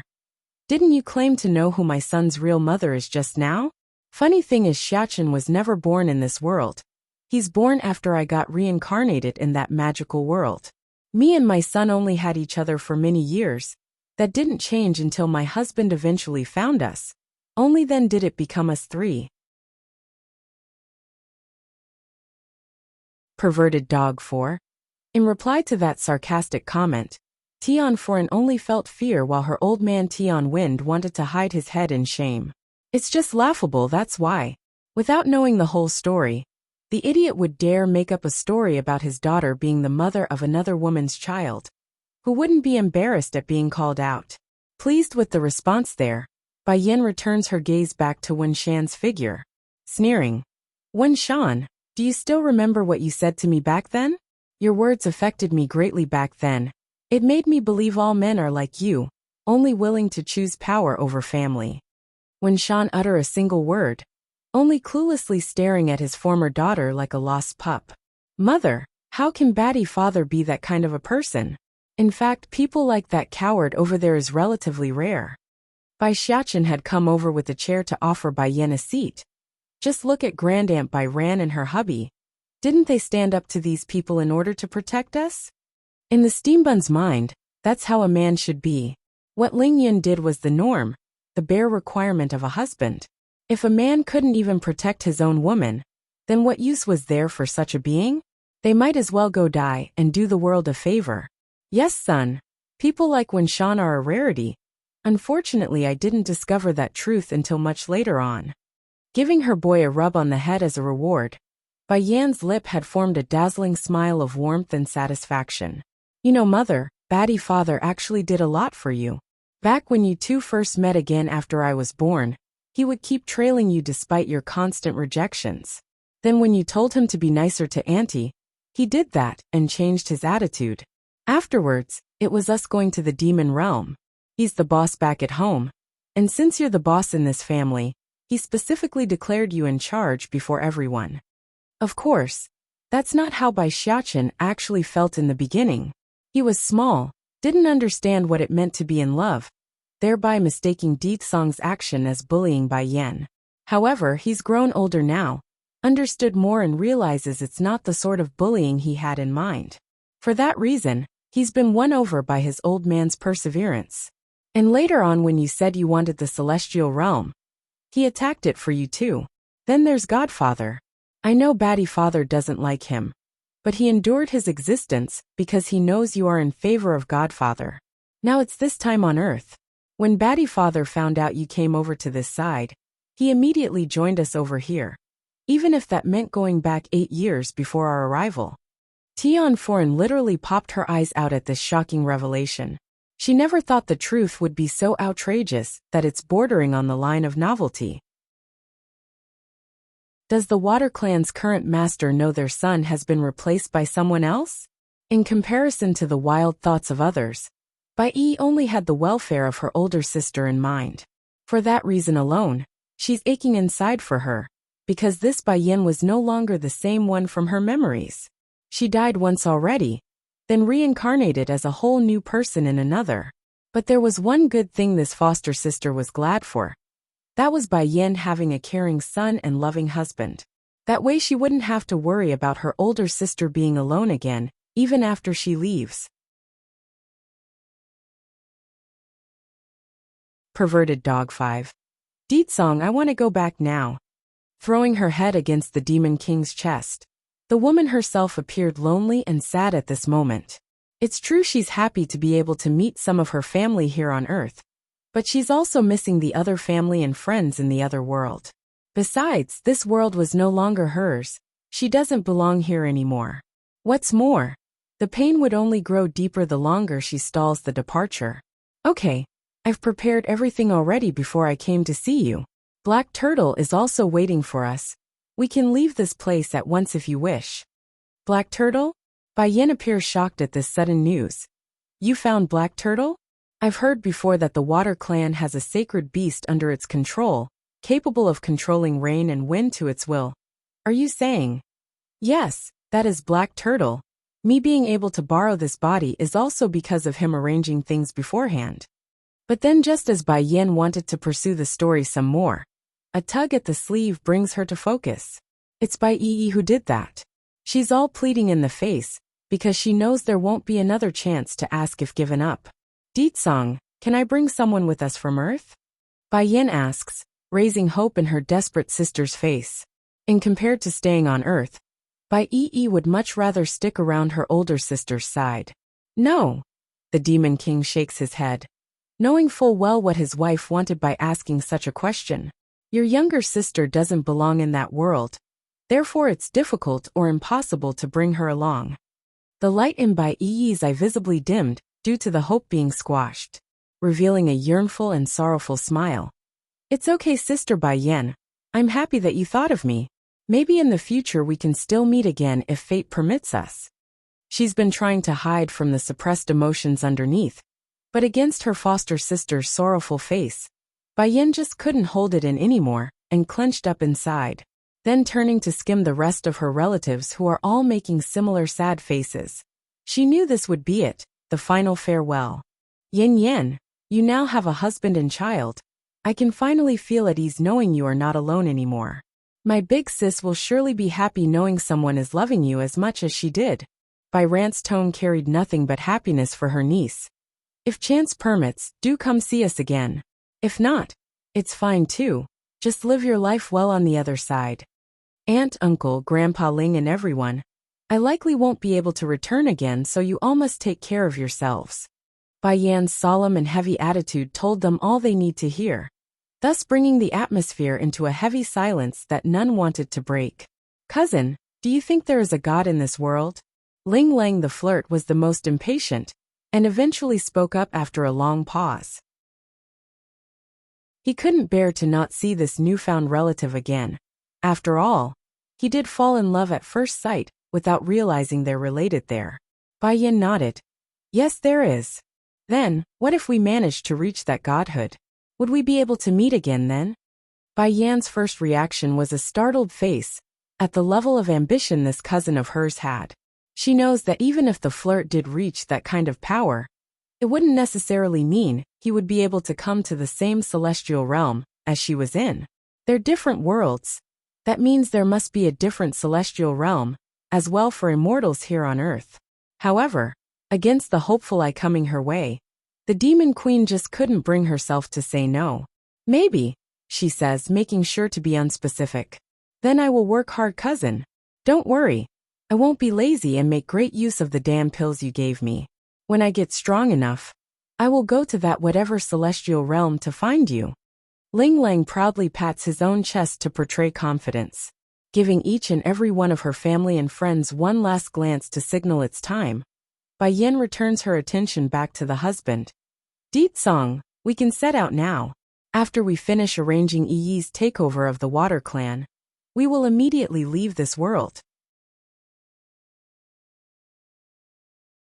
Perverted Dog 6. As for these remaining people, Bai Yan lightly smiled at those who wish her harm.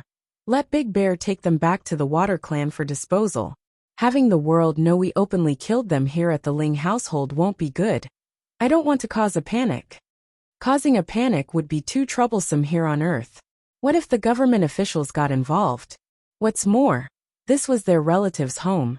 Deet Song doesn't want to make trouble for the Ling household, knowing how much his wife cares for this aunt. Yin Yan. When Shan's about to lose his mind from fear, hurrying to scramble over, the coward wanted to plead for mercy. The woman's eyes remain very cold though, akin to looking at a stranger. From this point forward there will no longer any martial clan in this country, nor does this country need one. One command, and the fate of these martial clans are sealed. When Shan continued to watch on from the back, as that family slowly left for the outside. Only now does he understand how much he's given up, how wrong his philosophy has been. And for that folly, he's going to regret it for the rest of his life. After stepping out of Ling family's estate, where Bai Yan could finally get a whisk of fresh air, she slowly turns around to say the rest to her foster sister. I will let you decide on how you dispose of the Wen clan after we finish your takeover of the Water Clan. I won't get involved anymore. Any grievance you endured because of them can be repaid in full if it pleases you. Bai Yi simply blinked in confusion and weakly replied. Do you really intend to give me control of the Water Clan? Turning to her own husband with that loving smile. Your brother-in-law never goes back on her words. Am I right, Deet Song? Wrapping that arm around his wife's shoulder to match her words. Of course, dear. Anything you say is right. Sooner or later we're going to leave this place. Rather than to let the Water Clan go to waste, it's better to let you have it. I believe in my wife's view. Lowering her eyes, Bai Yi sounded very weak in her following reply. Sister Bai Yin, I will also try to go to the celestial realm. Pricking her brow, she returns her attention to Bai Yi. If you can't come back, then I want to go find you instead, the lass says, her eyes coming back to attention with twinkling light in those irises. Okay, I'll wait for you. Together, both sisters began to laugh, dazzling and bright like the shining stars in the starry night. They are both strong-willed individuals. That's why they are so confident when wanting to reach a certain goal. Mother, I still have something to give you. I forgot until now. Bai Xiachen steps in and rummages through his pocket, offering up a black box after doing so. He's treating it like some kind of treasure in the way he's holding it. This is what I squeezed out of that Tian wind. I believe this is the reason why they attacked the Bai clan. It's to get this treasure. If the steam bun had reverted to his fox form, then he would surely be wagging right now.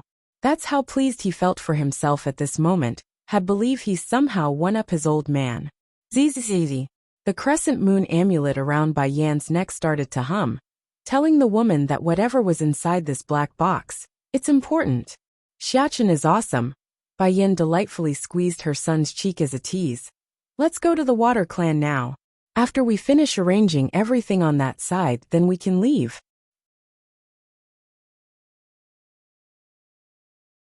Perverted dog 7. Really? Bai Xiachen's face suddenly lit up. That's wonderful then. I miss my little sister. Who knows if others are bullying her while I'm not around. Di Ling Yin was practically the boy's treasure piece. Therefore he's extremely excited knowing he's going to be able to give that cuddly baby girl the hugs and kisses that she so justly deserves from himself. However, right as the kid's about to act out of place and embarrass himself, Di Tsong immediately shot him a look to make the boy stop in the nick of time. Imagine an adorable young boy squirming around like a squid. That would be an image-reckoning trauma that no parent or passerby could endure. Water Clan, knowing that their young lord would soon be returning with the young madam as well, those serving this clan had long been waiting at the estate's entrance for the moment. Fortunately for them, they didn't need to wait too long after getting wind of this news. Coming into sight first would have to be that stunning and mesmerizing woman from the distance, donning a rosy red dress of modern design. Her beauty could not be compared. This would be Bai Yan in all her glory. Now coming in second would be the child holding the lady's hand as they walked. The boy had an adorable face, yet the handsome features of a future stud could not be ignored. Bai Xiachen was really starting to show good genes from both his parents. As for Di Tsong in this case, he too also carried dominant air that couldn't be denied. However, the man wasn't in his real body. Rather he's using the already deceased young lord of the water clans, thereby directly covering up his own greatness. Whether it be from looks or air, Di Tsong just couldn't redeem his old self's dominance and ability to win over the female class. Of course, there's also Bai Yi who's following along from the rear with these three. Sadly, her existence was simply too minuscule in comparison, thus blanking herself out before the servants. Not to mention her facial features didn't exactly stand out to begin with, though she's definitely on the good-looking side compared to most females on Earth. But that doesn't change the fact that the lass doesn't carry the same level of pull as her older sister Bai Yan. It's no wonder the young lord is so obsessed with that woman. Turns out she's that beautiful. Who can replace such a fine beauty? Some of the servants thought, not realizing their own gazes were currently an offense to the great demon king, who's puffing up steam in the background. Did everyone gather like I ordered from the phone? Di Tsong sourly asks after coming before the crowd. Young lord, everyone is here aside from your parents. Good. The demon king faintly smiles at the good news. Then I will announce the reason for gathering you all here. This girl behind my wife is her little sister. She will henceforth be the heir of the water clan. Exactly like a grenade, his announcement bombed the minds right out of these unsuspecting poor souls. It's too much for their poor heart to listen to such a poor-tasting joke. Young lord, you're only joking, right? One of the old servants that's been with the clan steps forward and timidly asked with a frown. This young miss is not from the water clan, nor is she from the family. How can she inherit the ruling post of the clan? For the sake of all, I believe this is not the right course to take. Sweeping his gaze down at the old fella, who dares to object to his own decision, Song coldly shoots him down. What is there not to take? My decision will not be changed. Also, from now on the Water Clan will be renamed to the Bai Clan. She will be your future mistress-in-chief. If Song's decision earlier was a baton that knocked them off their senses, then this last piece would be a hammer, smashing their sanity until stars started spinning around their heads. The young lord already drove his own brother out of the clan. Why would he give away his own inheritance to some outsider? What would the chief and madam say if they know their own son is acting this way? They would likely faint from being too angry. Yen, I know you are tired, so go inside and rest first. Let me handle the rest here. You won't have to fret about the matters relating to the Water Clan. Moving his finger to help correct the loose hair strand from his wife's forehead, Song happily gives Bai Yin a reassuring smile before turning back to the hesitant crowd.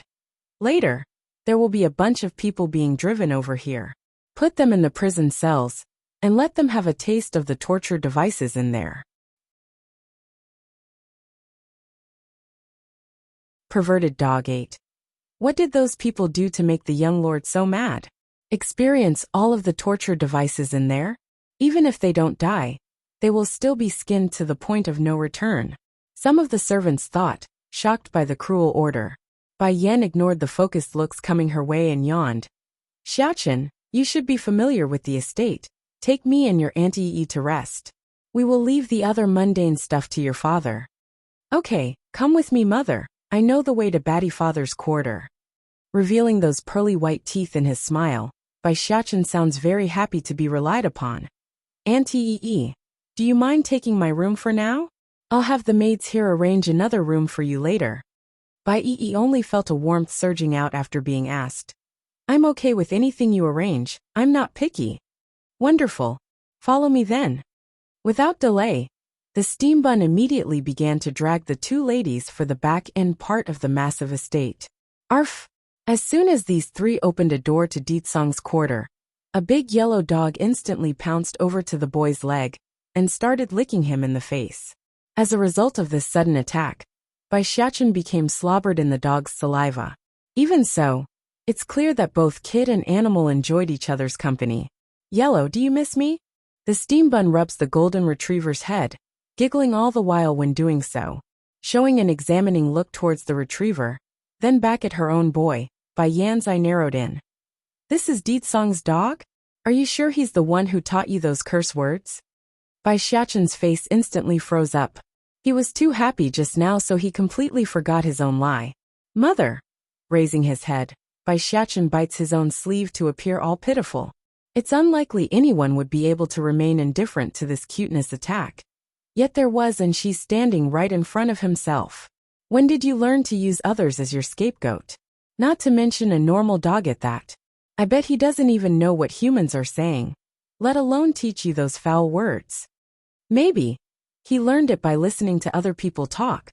Bai Xiaochen evasively mumbles this, too afraid to make eye contact. Bai Xiaochen, Bai Yin harshly calls out her boy and causes him to snap to attention. Mother, I know my fault. I won't put the blame on others again, nor use those curse words. Only then does the serious woman ease up. Remember, scolding a person doesn't always require such foul language. You can also do it by going at it in a roundabout way. Don't use an innocent dog as your scapegoat again, you hear? Innocent. Yellow is not innocent at all. There's not a single maid in this household who hasn't been sexually harassed by him, yet thanks to Batty Father's support. Unlike the big cat that's also living here, the golden retriever was clearly at a lower level in terms of IQ. Without thought or understanding of the situation, the perverted bastard only thought Bai Yin had better face than all the rest in this home. Will her panty be pink too like the maid today? Or will it be string black like that strange Missy from a few days ago? Oh, I want to see. For that shameful reason, and his own male urge reacting, the dog reached out with his filthy paws and flipped Bai Yan's skirt. If it was under normal circumstances, then Yellow would never be able to succeed in his efforts.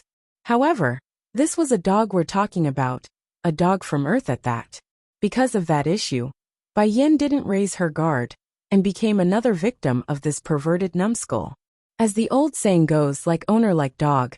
If Deet Song would go after her panties during their first meeting, then why wouldn't the man's dog do the same? Deet Song's decision 1. Bai Yan's face instantly got darker than a black hole. Without delay, she slapped the perverted dog away so that he wouldn't keep staring at her underwear. Towards this outcome, Bai Xiachen only wanted to clap his hand in support. He loves playing with Yellow the golden retriever, but he would never want him doing something so provocative towards his own mother. Humph humph. That's what you get for flipping mother's skirt. Just wait till baddie father gets here. He will definitely beat your bum once he knows what you did. Mother, I didn't say anything wrong before. Yellow is not a good thing at all. He is indeed perverted like your dad, but it's also true you used him to take the blame. Bai Yan doesn't relent, and won't let the boy shirk off the responsibility. In support of that claim, the dog promptly howls out like an aggrieved little puppy, making those with a soft heart to melt away in pity. However, Yellow's sneaky little ploy won't work today. I will chop off your paws the next time you dare lift my skirt, understand? Bai Yan harshly threatens the dog using her menacing eyes. Tightening his head, the dog deliberately acts stupid to play the fool. Humph humph. I am not going to stop, pantsy for life. If one has the power to back themselves up, then being a pervert like Deet Song wasn't an issue. It's not like anyone could a darn thing towards the great demon king. However, this golden retriever didn't have that luxury of being an almighty demon. Thus he's no different from walking down the path of death. Thankfully Bai Yan herself wasn't going to stay too long, therefore making it less likely for Yellow the dog to kill himself off for good. Immediately getting colder in the face after being taken lightly. A dog's IQ isn't low to begin with, plus you're Deet Song's dog. I know you understand me, don't pretend you can't. Whoa! Continuing on his path of suiciding, Yellow sprawls onto the ground and laid out his paws to show he's innocent. Unfortunately, a pervert never learns. Right as Bai Yan's complexion appeared a little warmer, the rascal of a dog immediately crawled forward and clung onto that white feminine leg to lick it like a disgusting filth that he was. Yellow! Bai Xiachen flew into a rage. Only I can hold on to mother's leg, you go away. Since Yellow knew the boy wouldn't do anything to himself, the perverted mutt didn't relent, and only showed off his devious smirk of victory. Outraged at being dismissed, the steam bun quickly ran over to give his friend there a light kick. You let go of my mother's leg. Mother's leg belongs to me only. It's mine. If you keep doing this, then I won't play with you anymore. I'm only going to play with Tangerine Cat from now on. Despite his unwillingness, the perverted mutt nevertheless relented, since he does value being able to play with the steam bun.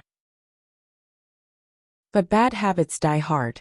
Right before letting go, Yellow made sure to give Bai Yan's leg another lick to satisfy his own cravings, thus thoroughly grossing out the lady from the hearts down. Where in the world did this perverted dog come from? He's worse than Deet Song in bed. At least Deet Song would know when to hold back his urge when I warn him. Mother, are you short a leg bracelet? Throwing himself at her leg this time around, Bai Xiachen looks up with his bright innocent eyes and asked, if I can be hanged on mother's leg, then we won't ever need to separate. Twitching in the corner of her eye due to the unrelenting clinginess of both dog and child, Bai Yan was starting to doubt her own choice in life. When did you learn these words? Is it after coming to Earth? Mother, I am a big learner. That's a confirmation. Pulling her overly clingy son off the leg, Bai Yan gets all serious in the voice. I am not short of a leg bracelet. Deet Song's decision too. Sister Bai Yan.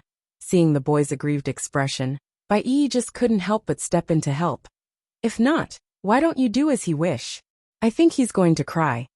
I am not some 5-year-old child anymore, I won't cry. Bai Xiachen proudly states this, after swinging his head around. If he was still 5, then he would use those tears to win the situation to his own favor. But he's 8 this year already. Even if he doesn't care about his own face anymore, and reuse that old trick, such a blunder would only bring shame to his own mother. As a filial son, there's no way the steam bun would fall so low.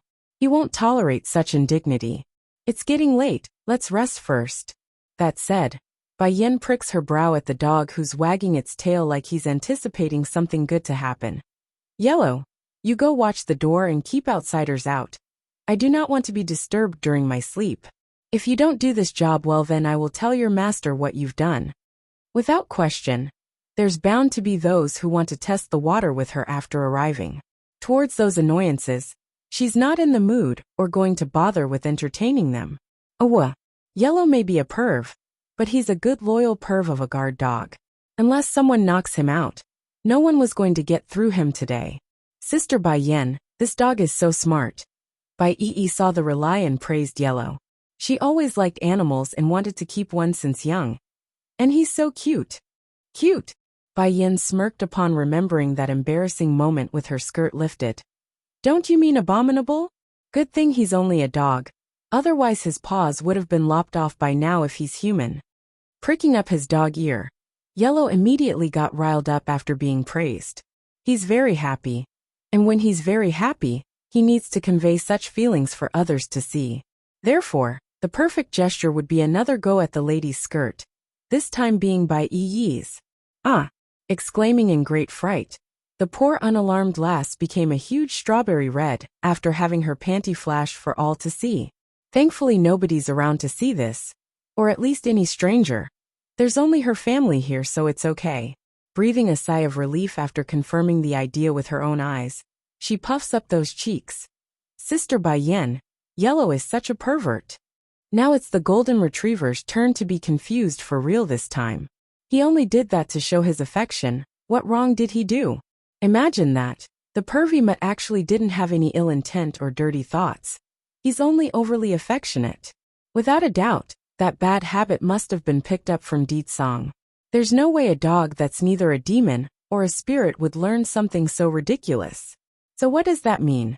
Of course there's only one answer. The one who taught Yellow all this was Di Song's usual behavior. Auntie Yi, you are going to have to look after Yellow once we leave, so you better get used to his way of flipping your skirt. Giggling with delight, Bai Xiachen states this as a tease. Without surprise, the already rattled lass fell into a depressed mood at her own future. It's not difficult for Bai Yi to imagine the sort of scene that's going to unfold on a daily basis. As much as she would like to rid herself of such problems, this dog belongs to Di Song, the one man whom her older sister took as a husband. Regardless of her own woes and opinion, she's going to take good care of these pets till the end. That's the least she could do to repay their kindness. At another part of the estate where the owners of this manor usually welcome their guests. Is the business finished? A middle-aged man says, his posture acting low like a subordinate meeting a superior. However, this man was no servant. He's the current head of the Water Clan and biological father of Di Song's current host body. He and his wife had been waiting here for a while already, ever since they got wind of the Demon King's return. Di Song's Decision 3. Unlike the others in this clan, only the master and madam of this household knows about Di Song's secret, his true identity. Therefore, it's not surprising they would act so subservient to this being that took their son's body for use. After all, this clan existed to serve Black Turtle, not the other way around like the public thought. So why would these two parents so readily sacrifice their own child for someone else to use? Wouldn't they be outraged and fight for their son's survival? That's what any normal parent would do, wouldn't they? Well, this wasn't a normal household. Nor does the son have a strong relationship with his parents to begin with. He's practically estranged to them, since he got taken in by Black Turtle at such a young age. Furthermore, the master and madam had plenty of children, including plenty of grandchildren under their watch. What does it matter if one died somehow? They could easily replace him by making more. If not, they've secured plenty of grandchildren by this point. All in all, their bloodline was secured. Yes, it's done. Di Song didn't give any emotion in his voice, bordering on the line of indifference. We will be leaving this place very soon. Taken aback by this news, the master and madam stared at the Demon King in surprise. Also, we're taking Black Turtle with us too. This The guy immediately flew into a panic at this bombshell. What will we do if you take the sacred beast away? The achievements they have today are all thanks to the leadership of Black Turtle. Without that ancient creature to watch over themselves, what would they do? Humph, don't try to play dumb with me. With the strength of your clansmen today, it doesn't matter whether Black Turtle stays or not. Furthermore, my wife has found an heir for you lot. She is my sister-in-law, my wife's younger sister. As long as time's given to her, she will grow to become the strongest here on earth. Deetsong states this like the decisions made, ignoring the hesitant look coming from the two humans. Yen Yen left a lot of her Dan pills for Bai Yi, coupling that with her initial talent. She's bound to become the strongest in this world where it's lacking in spiritual energy. I'm not here to ask for your opinion. I'm just telling you about it. And don't forget that your clan was no more than a weak household that needed protection. Everything you have today is thanks to Black Turtle. The current head of the Water Clan finally came back to his senses at that reminder. He couldn't argue about that point. Most of what they have was thanks to Black Turtle's support. Without that creature, they might have fallen from grace like so many other clans in the past, or be replaced by a different rising power along the way. Alright, we will accept your arrangement. A cold flicker flashed in the Demon King's eye at the quick compliance. But from what I've observed of you people, being submissive isn't part of your nature. Black Turtle definitely played a part in helping the Water Clan climb this high, but the insidious and sneaky ploys from you lot also had a huge hand in it. Don't you agree? Showing an awkward face, the master of the house decides to be blunt. Then what do you intend to do? I will imprint upon your souls, this seal will last 10 years. Once that time has expired, whether or not you follow my wife's little sister is your choice. However, during that period you must protect her with your all. This is the demand I have of you people. Deetsong's decision for. And sure enough, the twitching mouth reaction from the master of the house told everyone what he was thinking inwardly. He indeed wanted to go back on that oath and kick Bai Yi out as soon as these people are gone. Why should they give up their wealth to some unknown insignificant girl anyways? That's ludicrous. 10 years from now, can we really be free? The mortal eyed the Demon King with skeptic light, making sure to keep watch for any signs of untruth about the deal. If we couldn't keep the wealth gathered through generations, then I need to make sure we can at least be free afterwards. With our current ability, gathering more wouldn't be an issue like this man says. Besides, most in the clan is already sick of the reclusive lifestyle of this place. Without the sacred beast watching over our heads, relocating to the big city would be a piece of cake. By then all of us can enjoy a lofty lifestyle in the Big Apple. 10 years is enough. 10 years is enough for Bai Yi to grow. Her future must be forged using her own hands. No one can fight in her stead. If she still can't secure the wealth I handed her, then there's nothing more to be done. A person that doesn't strive to be better doesn't deserve the best. That's how life works. The Demon King doesn't mind giving his sister-in-law a helping hand, but he's not going to protect her forever. That's not within his means nor wish to do so. However, the properties of the Water Clan, whether it be wealth or power, you have no right to take any of it away afterwards. In the future the Water Clan's name will also be changed to the Bai Clan. Deetsong shoots the two a glance to see their reaction. From what I've garnered, amassing new wealth in this world wouldn't be hard for people like you. Is it not? So what do you choose? Submit or? Once again, the master of the house was taken aback at being read like an open sheet of paper. He didn't want the Demon King to know his inner thoughts. But if things had come to this, then he might as well come clean. Fine, we choose to submit. Zzz. As soon as they agreed, the master and madam immediately felt a buzzing sound in their heads, causing them to clench up due to the painful ringing from a spiritual level. It's the effect of the seal taking place on their feeble bodies. Do not try to double-cross your oath. Otherwise the seal on your soul will let you understand what it means to break it. After dropping this sentence, Deetsong swings his figure around to head back to his quarter. Bai Yan's suspicion was spot on. Right after she came to this estate, those who are curious or want to flaunt themselves before her came in droves.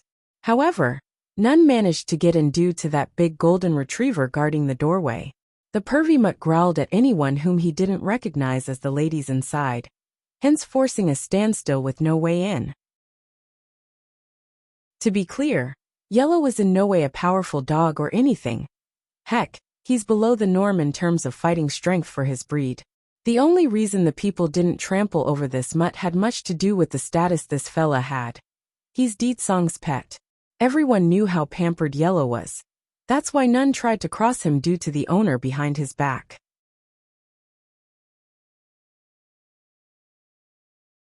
It's been so long, Black Turtle 1. Due to not wanting to leave yet, the bunch that came to bother Bai Yin lingered around and waited for their opportunity.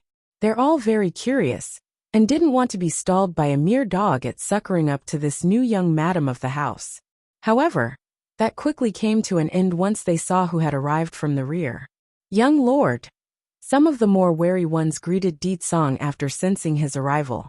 Getting dark in the face, the Demon King's mood got even more annoyed than usual after witnessing the charade that has become his place of rest. What are you all doing here? Scram. It's a well-known fact that this guy's ruthless and cruel in his way of dealing with matters that annoyed him. Therefore the group had no trouble making themselves scarce at this moment. That's all these people needed to make themselves scarce. It's a well-known fact around here. Deetsong doesn't deal kindly to those who cross him. That's why they didn't dare go provoke the man. Arf. Feeling the weight lifted from its shoulder after seeing the intruders gone, Yellow the pervy mutt immediately got all friendly with his owner. The perv wanted a pat on the head as a reward for doing a good job. However, Deetsong didn't give him that, and instead simply nodded and tried heading inside. Arf.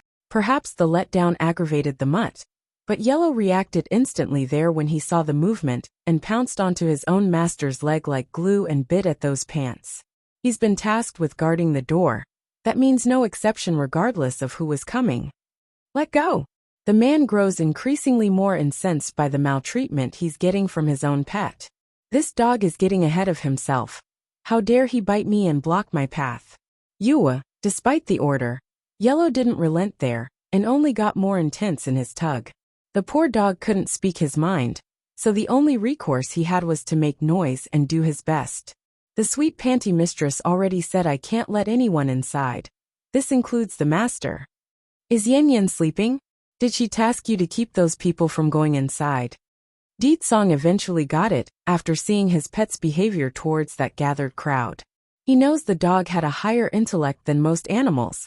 That's why he's so fond of Yellow. Arf arf. Following that bark as confirmation, Yellow continues with his act of biting the man's pant and trying to drag him back. Unfortunately for this loyal guard, the Demon King didn't like playing tug-of-war with him right now. Letting the pant rip from the knee level, Deetsong swiftly takes this opportunity to slip past the doorway and into the yard, thus leaving the baffled dog in the background. Naturally, Yellow wanted to give chase so he could drag his owner back outside. But the second he took a step with those paws was when he stopped. He's circling around over what to do, because Bai Yen specifically told him he couldn't leave the post. Bai Yen had long overheard the commotion outside with her husband, yet the woman didn't move, only quietly watching the sleeping boy in her arms, that's been overly exhausted by the trip today. Deetsong's first image when he walked in was this. Immediately, the man picks his son up with one hand and rouses the steam bun up. Batty father? Rubbing his snoozy eye, Bai Xiachen murmurs this out before snapping into attention at that grumpy-looking face. Batty father, are you done with your business already? Yes, I'm done. Go out first. I have something to discuss with your mother. That said, the Demon King wasted no time and readily tossed the poor kid out the door and closed it behind himself, thus leaving the child outside in the cold and cluelessly staring into the air. It's been so long, Black Turtle, too. Bai Xiachen's momentary daze outside the yard lasted no more than Yellow's patience did for the pervy mutt. Just couldn't resist coming over to give the boy a lick on the face after seeing what has transpired. I just knew it's going to turn out like this. As long as Batty father is around, then I won't be able to sleep by mother's side. He felt aggrieved and angry at the same time at the terrible thought. Sadly for this poor child, he couldn't fight nor overcome his old man who's many leagues ahead of himself. In the end the steam bun could do nothing but accept reality as it was. His mother's bed belongs to his father, and not him anymore. On top of the elaborately carved bed, Bai Yin waited patiently for her husband to return from the outside. Grinning as she watched him, "How did things go?" she asks with chirpiness in her smile, finding humor in the way her family behaves. Song naturally knew what Bai Yin was asking about, and quickly returned with a smile of his own using those love-bearing eyes. "I've already set things in motion. Bai Yi will have 10 years to grow in this place. Afterwards, whether she succeeds or not is up to her own efforts." Bai Yin pleasantly nodded over the arrangement. "That's good. Giving that girl some pressure will help her grow. If we arrange everything without hurdle then, it would only harm her instead of helping. She really does like this foster sister of hers from the hearts down. That's why she must see to her well-being and future." In the years after her mother's death, Bai Yan's world had fallen into an unemotional gray of sadness towards humanity as a whole. She simply didn't believe in love anymore. After all, if her own father who claimed to have loved her mother so dearly would turn his back on such a woman, what wouldn't others do? But Bai Yi never lost hope like she herself did. That uppity lass never gave up on her older sister, and continued to support the hopeless young Bai Yin through thick and thin. For that undivided support, Bai Yin owed her younger sister this much at least. "Yin Yin." Their lips met following that sudden yearn from the man. With it came the destruction of the dam withholding the emotional title that's been jammed inside the man's heart. Unlike the clueless demon queen here, who only arrived for 1 month, the poor guy had to not only watch his wife go through all those struggles in the mountain, and eventually die in the end, he also had to silently watch her naked body from time and time again, without ever being able to satisfy himself. But things have changed. He could finally hug her, kiss her and do all the things a husband should so rightfully be able to do with his woman. Knowing this fact that his chance has arrived, Song's hand wasted no time in reaching down under her skirt. If he could, the guy would rip those annoying clothes right off in one swinging gush of brutish delight. Unfortunately, in the second he tried to do so by touching that reddish thin layering garment, shielding his wife's precious spot, the dainty hand belonging to Bai Yin grabbed his, and stopped the advances mid-flight. "We're going back to the other world soon. Let's wait until we return. It's not too late then. You've waited 8 years already. It shouldn't be a problem to wait a while longer, right?" Without surprise to anyone, Song's expression was that of grievance and disappointment. 8 years. I peeked at you bathing so many times. And each time I had to withhold myself from you. I hated what I was doing, but I couldn't help myself, and only made it more painful for me down there. You still expect me to hold back now that you are in my arms? How can you bear to do this to me? Bai Yan's face instantly went black. I was wondering why I would feel so creeped out whenever I take a bath back then. So it's you all along. Leaking the truth of his own pervy deeds wasn't intentional. Song also felt ashamed at what he has become in the past 8 years. A stalking pervert that could no longer face his own wife using that guilty face. What have I done? Now Yin Yin will never look at me the same way. It's been so long, Black Turtle 3. But this time, he really didn't want to let her go. Yin Yin, we are already husband and wife. Why do we have to go back to the celestial realm before we do it? Bai Yin appears startled by the question. There's no doubt the man before herself was Song, the man she loves, but that physical body belonged to another. It's not like Bai Yin could say she hated being touched by other men aside from him specifically, right? Song, this body is not yours. The uncomfortable lady bemoans going down this tunnel in their conversation. If I accidentally get pregnant, then the child won't be yours. Of course, there's the alternative option of using a condom to avoid pregnancy, but that doesn't change the fact she doesn't want to be touched. That's not a problem. As long as I know the child is mine, then what's the issue? But I care. Bai Yan's voice her protest before softening up the tone. I know you endured 8 years already, but can you do a little more for me? When we get back to the celestial realm, I promise to double my compensation, okay? It's a promise? Taking a bite at his wife's lip after the childish remark, Song whispers this like a lost cause that has become this once great demon king. When do I not keep my promises? Bai Yin felt flustered at having her apple eaten, and quickly tapped at his chest in a shy manner. All right, I'll be sure to make you can't get out of bed once we get back. Forming a charming smile that could hypnotize the entire world, the man gets all devious in the eyes. But first, I want a little interest for making me hold back.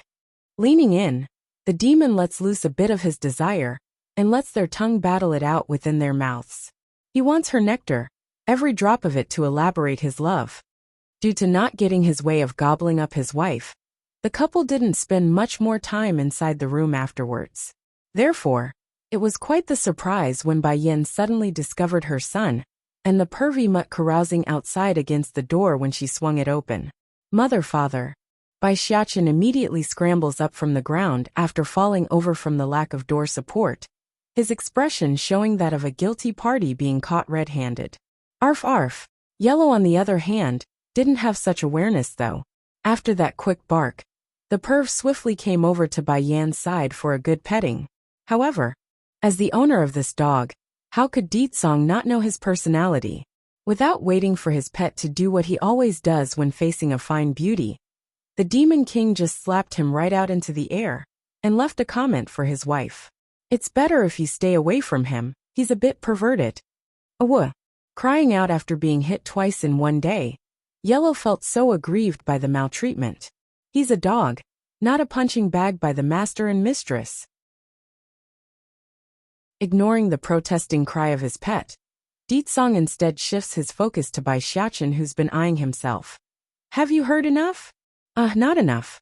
Then I will find you a wife of your own once we get back. You can go hear all you like afterwards from her instead. Staring up in shock, the steam bun felt so wronged yet so powerless. Mother. Does baddie father not want me anymore? He's going to sell me out to a bad woman, Yuho. Humph, I don't want a wife. I only want to cling on to mother for the rest of my life. Giving her son a rub on the head to calm his tearful face. Although you are still small now, it doesn't mean you won't eventually grow old. Marrying a wife is part of life. The earlier you find a suitable partner, the better. The marriage can come later.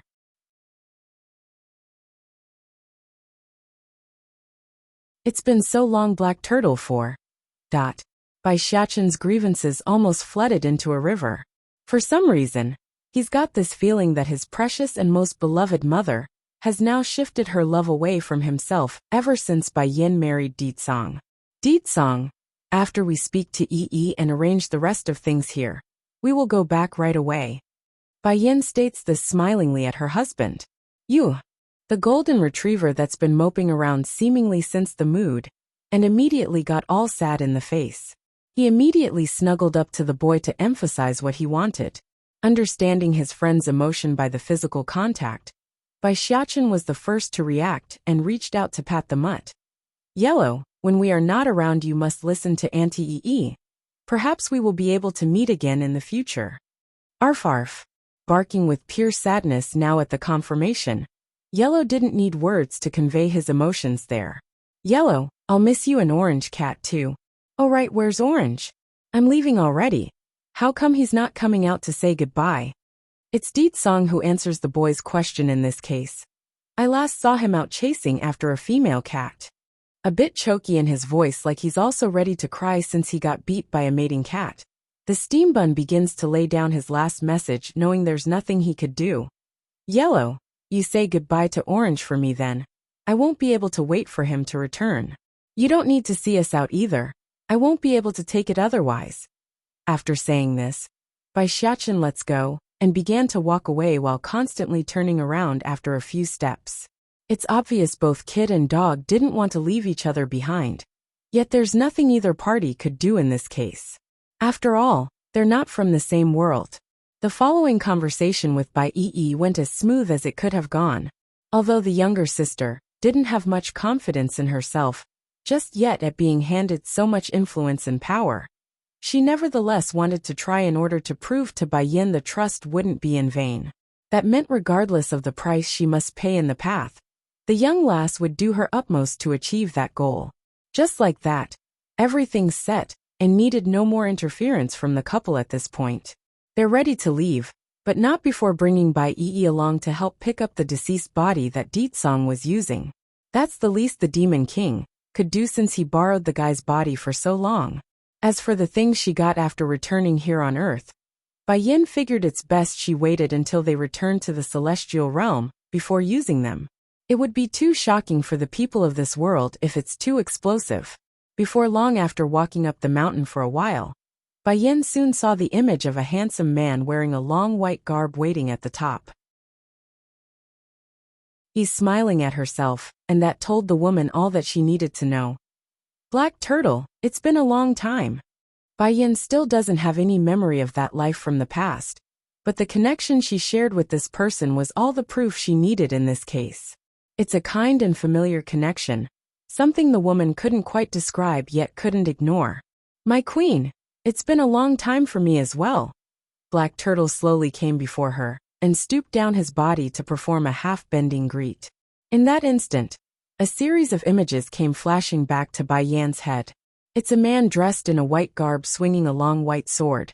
He's dashing yet gentle even to the enemies he faced. That's Black Turtle, the proud general under her rule, who stood at the peak of a cloud-covered mountain. Black Turtle, coming back from her trance after that brief lapse. Bai Yin faintly smiles at him, but with even more closeness in the voice. Although I still don't remember everything just yet, but I do understand. You are very important to me. Now that you are back, it's time I brought all of you together. Azure Dragon, Vermilion Bird and White Tiger. It's time you all met again. Vermilion Bird mentioned this to her before. If Bai Yin could gather all of them again, then she would need to head back to the Demon Mountain. The bird has something for her. Yin Yin, let's go, we will go back now. Catching his wife's hand to lead the way, Song swings his gaze to the man behind himself to signal it's time. Black Turtle, contact State Teacher. You and him will open the portal. Yes, sire. Arching his fist, Black Turtle complied without hesitation.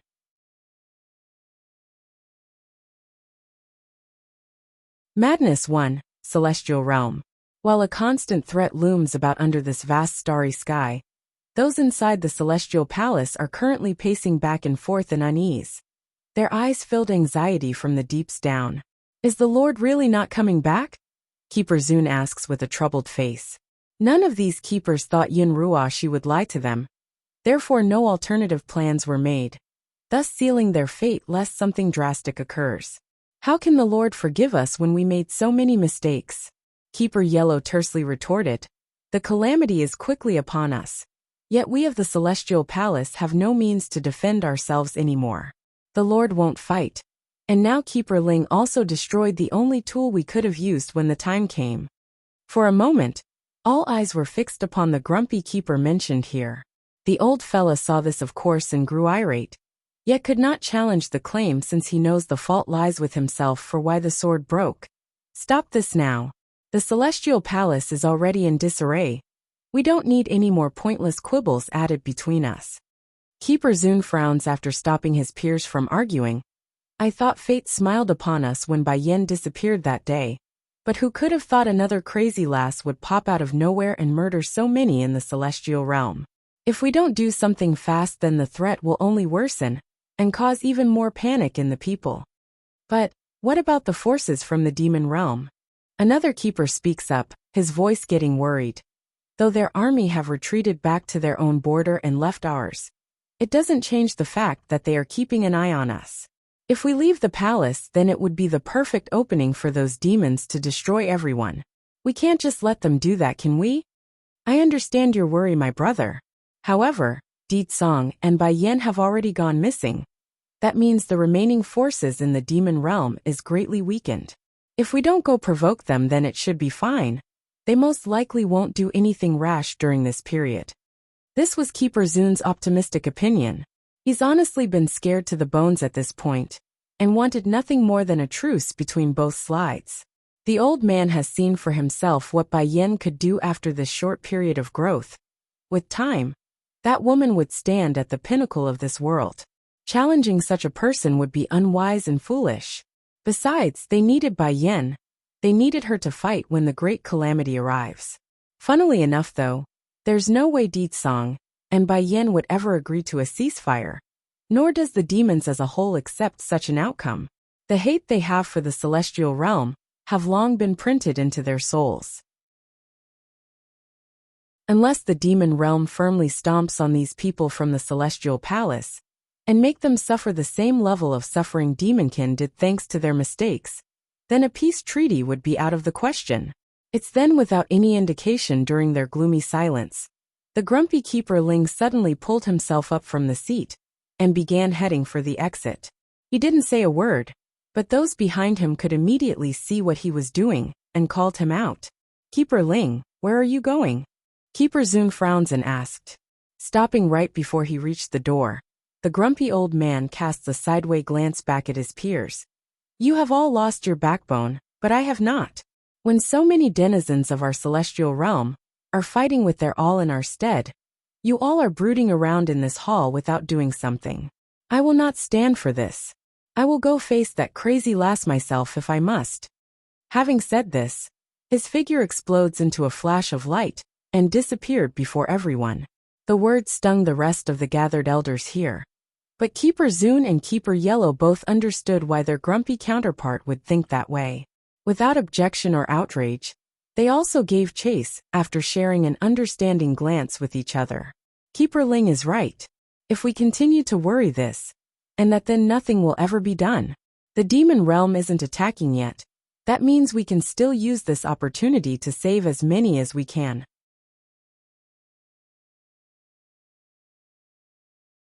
Madness, too. Inside a city located not far away from the Celestial Palace, countless powerful individuals are currently confronting a little girl who radiated a dangerous air using those demonic eyes of hers. She's gorgeous yet unapproachable with that spear in hand. "Kill her," one of the stronger-looking men commanded, sending the rest swarming up to rush this foe, with the blood spraying everywhere as their attacks crossed. The girl only got more impassionate. "Give me my mother and prince brother back. You'll give them back. These people in from the celestial realm only knows how to hurt us. Hurt mother and his highness, perhaps. They will never come back again." At the thought of the worst possible outcome, a blast of madness ripped into the Mrs. Eye, causing her attack to grow ever more ferocious. "Die! People in the world who hurt my mother and prince brother all deserve to die." The group defending his area was already nearing their limits when this occurred. Now to be confronted by another surge in strength from the girl, how could they take it? Of the one who ordered the hit, he was the first to go by having his head blown right off that neck and leaving a downpour of red in his wake. "Return my mother! Return my prince brother!" Screaming in her voice, the little girl's every maneuver now brought great fear to those who are trying to reap her life. How is this possible? Is she really just a little girl? In all the panic and chaos, those who are too weak to retaliate quickly found themselves caught in the shockwave in the following sonic boom that sent everything flying off into the air like a cyclone, just rammed through the terrain. It's pure carnage. Whether it be building or person, they were all merciless wrecked apart or blown away into some rubble. Somewhere else inside a mountain peak of the celestial realm, Dijin Tian the little glutton had no idea the sort of trouble and destruction the outside was facing. The kid only wanted to continue filling his tummy with the delicious fruit in his hand, thus leaving that belly bulging with delight. On the contrary, his twin sister Di Ling, Yen actually became depressed for a short while in the initial phase of being sent away with First Elder. She wanted to be with Bai Yen. Sadly, she got no way to do so, and eventually found herself landing here in this little stream up in the mountains, and playing with the dragon on whom she's sitting atop of. Of course, the twins didn't come here alone. They're being closely escorted by Winger the ancient bird demon, who now acted as their loyal guardian.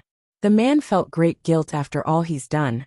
Therefore he felt the need to protect these kids, while the demon realm's main forces retreated back to their own territory, while awaiting Deedsong's return.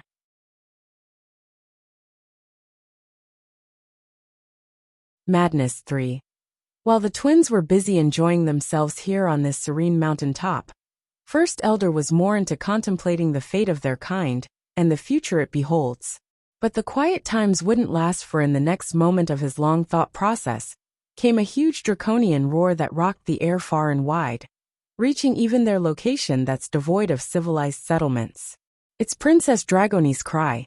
First Elder thought after jumping down from the boulder in which he's perched. What could have happened to cause Her Highness this much grief? This won't do. I must locate her immediately. She is the Queen's goddaughter. If anything happens to her while under my watch, then I won't be able to face the Queen anymore. Taking to the sky to swoop over to the twins' spot. Winger, I'm leaving you in charge here. Protect the princess and prince while I'm not around. Swinging his head around, Winger didn't need to guess on the reasoning, for he too heard the cry. Is it to do with that dragon roar? Yes, you're correct. I must leave now, so I can't explain. If the Queen and King return, then take them both back to the demon realm. His Majesty will know what to do if I don't return in time. Dropping these orders down, the old demon elder didn't say more and rushed in rapid pace to find the dragoness. Back over in the city, a grave scene has taken hold of this settlement. Those who aren't strong enough, or fled at a much earlier time, have mostly died by now. They are very scared of the young dragoness, who's clearly not in the right mind. You're never going to find your mother and prince brother in this lifetime. Ha ha ha. One of the more frightened defenders couldn't bear the intense pressure anymore, and began to laugh maniacally. They're all dead. That's why they're all dead. The others remaining were all immensely shocked by their comrade's outburst. They understood why one of their own would lose themselves like so. After all, the other girl had started the attack without any warning, and kept insisting they tell her where that mother and prince brother was. And if they refused, she would charge at them and smash everything in sight. However, there remains a pattern to this, so the last of them could still contend with the fact. But now, one should never provoke someone that's already walking on thin lines in their head. Otherwise it would only cause more harm. And sure enough, when the person's words came out, the young lass's iris diluted into an unfocused haze, the sounding cutting off from her world, with only the sound of heartbeat thumping. It's a very rhythmic sound, but a knock on her last strand of reasoning as well. Dead? Mother's dead? Brother Xiachen is dead? Didn't they only said they're missing? Why would they be dead? If they're dead, then what am I going to do? Tears flowed down the girl's cheek like a raging river, unable to be stopped or hindered. Revenge. I'm going to avenge them. Celestial Palace keepers this world, all they will all pay. Ahahohaha. Clasping that head of hers, the young lass roared out in pure madness that's able to shake the very fabric of reality. It's suffocating to even peer at this scene. In spite of that ominous pressure, the man that's lost his mind as well due to the situation continues to lash out, causing those around him to cower backwards in order to gain some distance. Ha ha ha, dead. They're all dead. You will not have a good ending either. Ha ha ha. But that outburst didn't get to last much longer, for a small hand reached out and grabbed him by the throat, snapping that bone and ripping his head right off the body. Blood sprayed out in a geyser-like frenzy, staining everything within reach, including the ruthless and bloodthirsty girl and the sky itself. If they died, then all of you will die too. Tossing the now headless corpse onto the ground with a heavy thud, the demonic being fixes her focus onto the last of the survivors. The remaining defenders really wanted to cry foul at this point. They didn't lament or care for that fool's death since he caused it. But they didn't do nothing to warrant this level of attention. This damn idiot, if he wants to die, then do it alone. Don't drag us down with him. You're tuning in to the Li Mei's Wuxia Whispers YouTube channel. We're so grateful for your support, and don't forget to subscribe to join us on this incredible journey through captivating stories. Your generosity through donations truly makes a world of difference, as it's the primary source of revenue that allows me to expand and enhance this channel for you. Thank you from the bottom of my heart for being a part of this adventure.